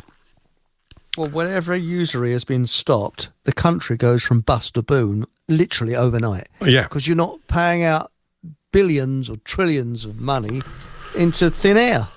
Yep. Yeah. It goes back to the people. It's interesting. Simple. You mentioned people that break away from the usury system and start their own government based on a fair wage system of value. I was listening earlier today to the D-Day broadcast of Fibber McGee. Do you know Fibber McGee and Molly, Paul? Yeah. That old broadcast. That comedy duo. Yeah, they're wonderful. It's wonderful, actually. It's a wonderful show. Well, but at the same time, it was propaganda for the war effort to get people involved in that. Yeah, and they, in fact, where they broadcast that from was Rockefeller 30. They call it 30 Rockefeller Center. That building, the big building, and it's just interesting trying to get people revved up to go fight the evil Germans who had defeated usury and bring them back into the fold of usurious loans and that sort of thing. Yep. And the same place that they did the Fibber McGee type stuff in Rockefeller Plaza is where they have MSNBC, which is Bill Gates' operation now. Oh, Bill. Nice lad. Used to give his mother flowers and that. Yeah, exactly. And all of this stuff with with COVID and the clot shots and all of these things that they tried to push on people. It's the same group of people. Yeah. When you think about it, it's the same place, same group of people pushing the propaganda. They have the microphone, they have the megaphone, people's attention. Because most people, like you said, like Paul Biener was saying, their attention span is a TikTok video. And then they move on to something else. How do we summon the evil spirit of Sefton Delmer Eric, and get him to work on our side. Yeah, Sefton Delmer was Black Ops for British propaganda during World War II. A couple of good comments here in the chat. Exo votes for forceful lobotomizing. I don't know how forceful it is, really. If you set up a lobotomization centre and you can get the lobotomies, is that what they would be called, to turn up and be lobotomized, I guess we might have a thing Eric, going. I've got a question. Eric, have you heard of Charlie and his orchestra? Yes. Oh, because I heard that from thanks to Paul. Here, a few weeks back. A couple of weeks ago. I'd never heard of it before then. And, I'm absolutely hooked on it. I think they're bloody good, Well, Charlie and his orchestra. Absolutely. From my end, shout out to Maleficus, who actually brought that to my attention a couple of years back. So, Maleficus, that's a biggie. Yeah, they're fantastic. And there's a whole sort of catalogue of music that needs to be completely AI'd and cleaned up and audio enhanced. It would be just amazing. And we'll get round to that at some point. All the toys are out there to do all this stuff and to really make things sparkle in a way that they probably haven't sparkled for many a year. But that's a question here as well from Alvin Kurt. How do you normally deal with a parasite infestation? Do you starve it? Do you introduce something that is toxic to it? I don't know. It's a very good question because that's what we've got. Usury is parasitism. Well, there's no two ways about it. We're fighting ignorance because you ask anybody in the street what usury is, they shrug their shoulders, they haven't got a clue. Yeah. Even the people who you think are educated, they don't know what usury is. And once you start to explain it, their eyes go up in the sky and they just couldn't give a monkeys. It's down to us to get them to give those monkeys up, Eric. I want their monkeys. We've got to. If it's not down to us, who's it down to? I mean, I'm just trying to say, I'm going to wake up tomorrow morning. I'm going to do certain things. I pretty much know how my day's going to go, but it won't be right. I'll get to the end of the day and going, there's something I should be doing that's going to make a much bigger impact with regards to all of this that I'm currently doing. I'm not trying to beat myself up. I'm just saying, you need to get to the end of every day and go, I could have done better, because it's always true and it's a motivator for tomorrow. That's really, but the big problem, though, is people are, it's true what George Carlin said, and I don't want to sound smug by saying this, but people are stupid. And I can almost guarantee that they will have to do a false flag to get this country involved in a war. And it'll be the most probably ridiculous false flag you'd ever think of. And there was a chappie talking the other day, I can't remember his name, and he was saying that Ukrainians have got drones which will go 1,000 miles. So from Ukraine, they could hit London, they could get anywhere virtually in Europe. Yeah. And all they have to do is paint it in Russian colours and that, and say that it's from Russia. And suddenly, and people would believe it. And they could even say it's got a nuclear, a chemical warhead on it. So we'll all have to have the jab to protect ourselves from these terrible chemicals that don't exist. You're missing your calling, Eric. You need to be working in the Ministry of Propaganda, sir. Probably a good salary. How many drones do you think the British military have got? Oh, we've got some really good ones. Just look. I bet they've got loads. I bet the British military have got bloody loads. I don't think we can buy anything that they say about anything. Nothing. Not a thing. Drone warfare invalidates aircraft carriers. They're finished. Aircraft carriers over. What do you think? You can build 10,000 drones for 50 quid and that's it. What are you going to do with that? It's changed the whole nature of how they deal with this stuff. So, but I mean, you're right. Maybe they will do it. I mean, I was just thinking then when you were talking about a false flag operation. So maybe they'll have a Cossack running around the car park at the Houses of Parliament, letting all the tyres down. Evil Russians. Yes. Letting down the tyres, burning cars. Look at him. And he'd be all cackling with a big beard. And he'll have those boots on that you've been talking about, Patrick, those big Russian boots. And he'll be dancing. Valenki. Yeah, it's just, let's really ham it up. I mean, it's just... But it reminds me of the Three Stooges we were talking about. Zelensky threatening when J.D. Vance, you'll feel the pressure, our pressure. You'll feel it. You'll feel it. It's like a threat. It's just like getting people all riled up and angry. Yep. Well, Godfrey Bloom... Sorry, I didn't mean to talk over you, Patrick. Go ahead. Sorry. Yeah, but Godfrey Bloom, he is an ex-military bloke. It's quite interesting. I don't agree with all what he says, but he is interesting. And he said that nowadays in the Navy, there's submarines and everything else as a target. And that's it. He said the days of aircraft carriers and ships are gone because all you need is some drones and that's it. You've lost them. Yep. So he said it's pointless. And he reckons that some of these extremist groups, they could actually sink an American aircraft carrier with ease now. It can be done. Oh yeah, the whole hypersonic missiles and torpedoes and that cavitation torpedoes, they can just easily do that kind of thing. There's no need for the aircraft carrier. Maybe the People's Defence, bringing things right round full circle against drones, is to form crossbow gangs. We just take them out with crossbows, right? You go, it's all back. That's what you do. They're starting up because whenever you see, some time ago, there was a picture of a cat with a crossbow bolt through its head. And what they would do, they always show animals and that. I think, they've taken all the other weapons away from us. And I think the crossbows are the next on the list. But what they don't realise is that they can be made.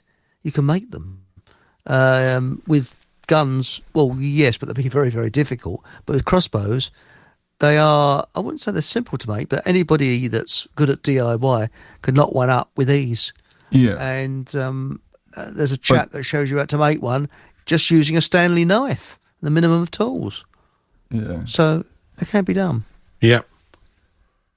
Okay, well, maybe we do a show on how to make your own crossbow. We'll have to do a video for that. Right, we've got a bit of sticky back plastic and some rubber bands. The thing of it is, though, is it really necessary? Is it ever going to, I think we can accomplish a lot with just talking. That's the thing. I think we have to. I'm totally against violence. Me too. Yeah, I think we have to accomplish it all with talking and structured talking. Exactly. And I think, coming back to what you were saying, Eric, about people being ignorant of things, it's not surprising that they are. The question, you can talk yourself into doing nothing here. It's very easy. You just say, they'll never be able to work it out anyway. I think this is down to the teachers. I think they can. I'm serious. I actually, we're not talking about something complicated, but we're talking about a field where whenever it has been talked about, it's been talked about by experts who do talk about it in a complicated way, which makes it inaccessible to the layman. That's why I was talking about this. Writing for the layman is the highest form of writing. I mean it. I'm not mucking about. If you can't get things across simply and easily, you're failing at what you're doing. If you look at copywriters that write advertising, they really know how to use words to get things across quick and so that you understand it. One of the things that I looked at years ago, one of the things that's brilliant is comic books for teaching complicated mechanical tasks. I think in the US military, they used to have them. Many things, you're having to train maintenance engineers and stuff like that to take engines apart. No, they used it over here. It's a brilliant medium. You just have a character talking and you just explode things through a series of illustrated still pictures, which gives the reader time to absorb each one at their own speed. You can teach really complicated stuff. What we require even before that, it seems to me, maybe is to get that fire burning in people. Some kind of mild but really serious alarm. Optimism has to be sounded inside every frame, every individual body. They have to go, there's something, they know that there's something wrong, and it's introducing them to the room just off to the left that they never noticed before. They say, there's a meeting taking place there in 3 minutes. Do you want to come in? Only last 10 minutes. It'd be great. Yeah, all right. Come in. Free cup of coffee. That sort of stuff. It's that sort of stuff. It's spot on. And it has to be, I think, although I haven't got much time for Gandhi, peaceful, completely civil disobedience. Peaceful civil disobedience. That is really what is necessary. Don't they have a monument violence to goes nowhere. It never has proved anything. It never will prove anything. Isn't there a Gandhi monument at Westminster? There may be. Or Parliament? Probably is. Yeah, there may be. Yeah, there may well be. They generally have a lot of traitors there, monuments to them. But the thing is that this idea that we've got that we need a leader, that is the other thing. We see we've been like sheep schooled to believe that we look for a leader. No, if you want to look for a leader, look in the mirror. Yeah, exactly. You've got to be it. Yeah. I mean, you look at, I'm probably repeating myself here, and I know I am, but you look at the Boers when they fought the British. Now, the Boer War, they were South African farmers, and they didn't really have a structured rank or anything like that. They were all very much individuals. Yet, they pinned down the British Army, which was one of the most advanced armies in the world in those days. The British Army, it just couldn't beat them. They literally were unbeatable. Look at the Yellow Vests before they got infiltrated, almost unbeatable. This is what we need, something like that. It's something about this movement locally. I mean, for example, you're in a meeting, Eric, and you start talking about usury, and you're talking about it because nobody else in the meeting can. In fact, they didn't even know what the word was until you brought it up. That kind of situation. Now, at that moment, you're leading the conversation. I think leadership, you see, is an event. It's not really. I've always thought it's an event. I think it naturally happens. It's happened here when one of us has been leading the conversation with whatever topic or field we want to take it into. It's important, and when you're working in a useful space where people are able to listen. We would call it, say, microphone discipline round here in this particular situation. It works. When you go too far with certain individuals, it doesn't. I don't think the idea is too complicated. I've boiled it down at the moment to the fact is you live in a nation, yeah, you have a government, yeah, you do working and spending and tax paying and dying here, right? Yeah. Why do you not own the bank of your nation? Why would I need to do that? To stop someone else owning it? Because someone else does own it, and they own it to their advantage and to your colossal disadvantage. And that's breaking the law. And we've got to find, even that's not good enough. I accept that. But it's drilling down into really simple things. I actually did get a lot of traction when I would say to people, do you own shares in the Bank of England? And they would have a quizzical look come across their face, which is good. And they go, can you own shares in the Bank of England? I said, well, some people can, but not people like you and me. Don't you think that's a bit weird, a bit queer? It's like the highways in Palestine. You have the Palestinian highway, and it's segregated from the Jewish highway. And it's no coincidence that in Tel Aviv they've got a Rothschild Avenue. Yeah, so it's the same group of people you have ruling over you there, making the same type of rules, excluding you. You're essentially Palestinians in your own country. Then shouldn't we be making rules? Could we make rules that excludes them? Actually, those rules have already been made. It's just that they've been breached. So, I mean, I was asking those questions purely, to just begin to get people to think of the sentences. It's literally that basic. It's no wonder people believe what they believe when you look at what they consume down the television, right? So... there's no point even blaming people. We're talking about they're all going to be idiots. Yeah, so what? That's what you've got. That's how it is. It's like this now. That's who we have to work with. And also, each of us, in a process like this, are going to get embarrassed when we trip up, because it's going to happen. And it just will. And somebody bright is going to come into the room at a particular point in a conversation, at a particular aspect, and you've got to always be humble enough to go, what do you... Right, this guy's in charge for the next 15 minutes because we're talking about this. And you have to sit back and you've got to be in a student. It's that. That stuff doesn't happen in politics because it's a matured, permanent position nonsense. Oh, no, I do mistakes. this. Yeah, I never get it wrong. The Zelensky and Trump thing. Yep. Nobody's admitting that they're wrong. They're all right. They're all right. and it's worthless. Pride is getting in the way. Absolutely. It is. And it's a key part of human makeup. Nobody likes to be witnessed to be an arsehole. But you're going to be a fool. Yeah, no one wants to be, but guess what? You're going to be. And once you get used to it, you go, hey, it's not too bad. No, it's all right. And particularly if you're with a forgiving... What happens is, once it happens in a group situation, everybody else knows that they're possibly in line for an embarrassing moment too. So they will treat people... That's where your peers... Yeah, and they will treat people who are exposed in that way in a kindly and more compassionate way because, hey, it could be me next. It probably will be. But don't worry, we're not going to give you it in the neck either because now we've all admitted that we're all, a sandwich short of a picnic. And we are, all of us. We're all... I mean, if we weren't, you wouldn't get up tomorrow morning and go, I know everything And I can't be bothered to do anything now. I don't want to do that because I know everything. Well, you're never going to get to that point, thankfully. It's never going to be like that. I think the most awake time, and I don't like using that word awake, was after the First World War, because people knew about usury then and knew all about it. And this country was literally on the tilt, almost was going to be a revolution, almost. And that's where propaganda came into play. And I can see the similar things happening in this country again. But it won't be the same as after the First World War, because there was lots of associations, veterans associations, that were militant. And of course, you had a lot of young men that were military trained, and you could buy firearms over the table, virtually the same as you can buy in some states in America today. Yeah. We're in a different situation. And then the way they get at those groups, Eric, is they corrupt them morally. Correct. And they infiltrated. And not only that, they're using the same things, like there's going to be a spiritual awakening. That was all invented by the Secret Service. And, this is going to happen. It was, they're using exactly the same techniques. Very clever. Very, very clever.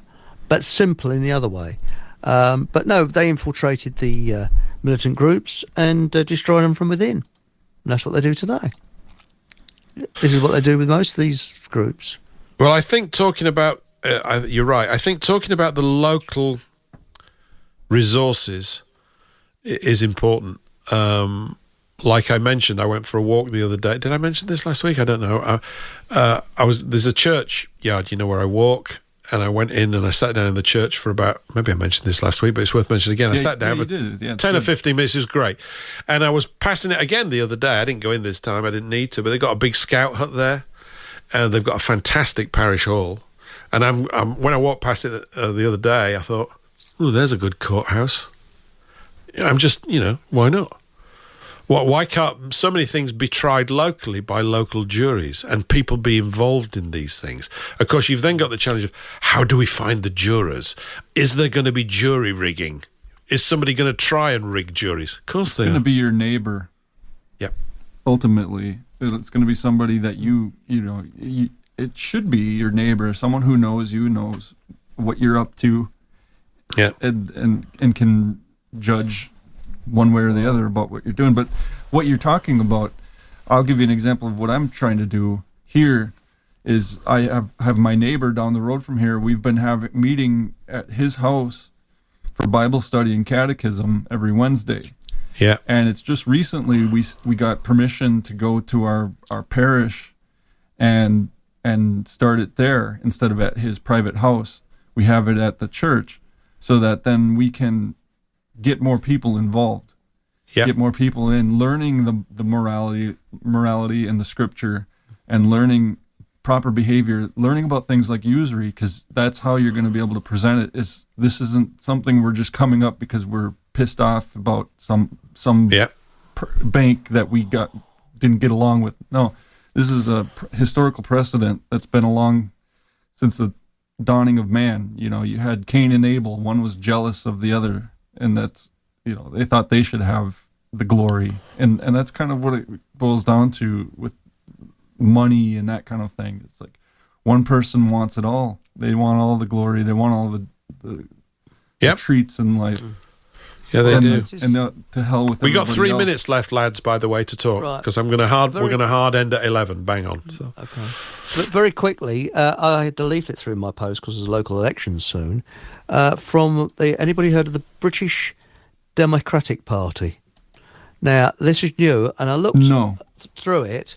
It's about immigration, and I recognise some faces there. I think it's an offshoot of the BNP. The old BNP. I think that people have started another party. What's it called again, Eric? The British Democratic Party. British yeah, I'm familiar with them. Is it Eric Luthwaite who is the head of those? That's it. Yeah. Do you know much more about? I mean, I don't know much about them. No, I don't. Right? Are they BNP? I think some of them must be. Yeah, there must be all sorts of overspill with that kind of stuff. I mean, it's difficult to say. if I know Nick Griffin now is completely closed off, rightly so, I think, to the idea that there's a political solution in terms of political parties. I agree with that. But maybe political parties could be useful, not in terms of the fact that they're going to get elected on these things. I don't think that that's the case. But if they become much more sophisticated in terms of their communication pitch to highlight these things, I'm still more interested in things like consumer pressure groups, because it sounds softer, and it is, and it's gentler, which it is. Of course, the worry is it going to move quick enough? But it is about, if we are classed as consumers, which is how they, useless eaters. Okay, fair enough. Like that. Oh, you really hurt my feelings, you fat arseholes. That's the way I think about it. It's like, oh, that's good. Oh, aren't you rude? It's so funny. They sit around thinking of terms for all this kind of stuff. Pathetic little gits. But I think softly spoken stuff is the way to go.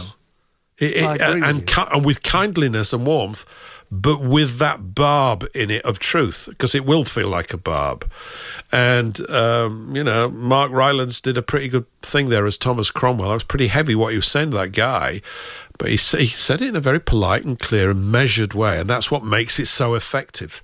That is what makes it effective, I think we have to act as signposts where people, how can I explain it?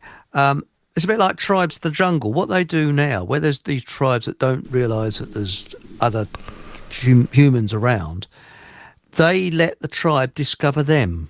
They don't walk into the tribe. They've got to, and I think we've got to let people discover for themselves.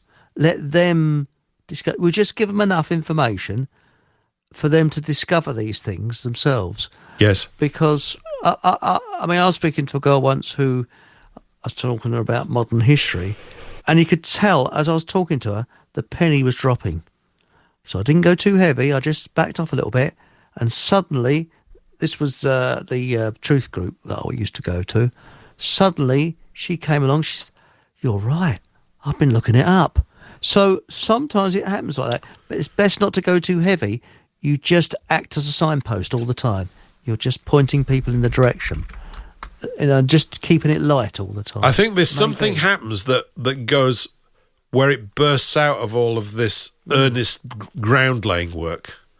Because whilst you're in this process, you're looking around and there's still the same people for years and years. You're thinking that we're not going anywhere. And it's often the case that people don't go anywhere. But there can occur, and it does occur, that suddenly, for whatever reason, 3 or 4 extra people come along one week, and another 10 the week after that, and there's nothing, then another 8, and suddenly it's of a different size. And when it gets to a different size, the communication challenges change, and the power of the group goes up exponentially all the time, because what's being generated is subconscious agreement for something. People will walk into the room and won't even know what you're talking about, but because a lot of other people are in there, and there's an energy, a certain type of intensity about it, the thing begins to motor and go. Of course, ultimately, I suppose these things often get out of hand, without serious levels of control, and that's when you'll get your infiltrators in public spaces.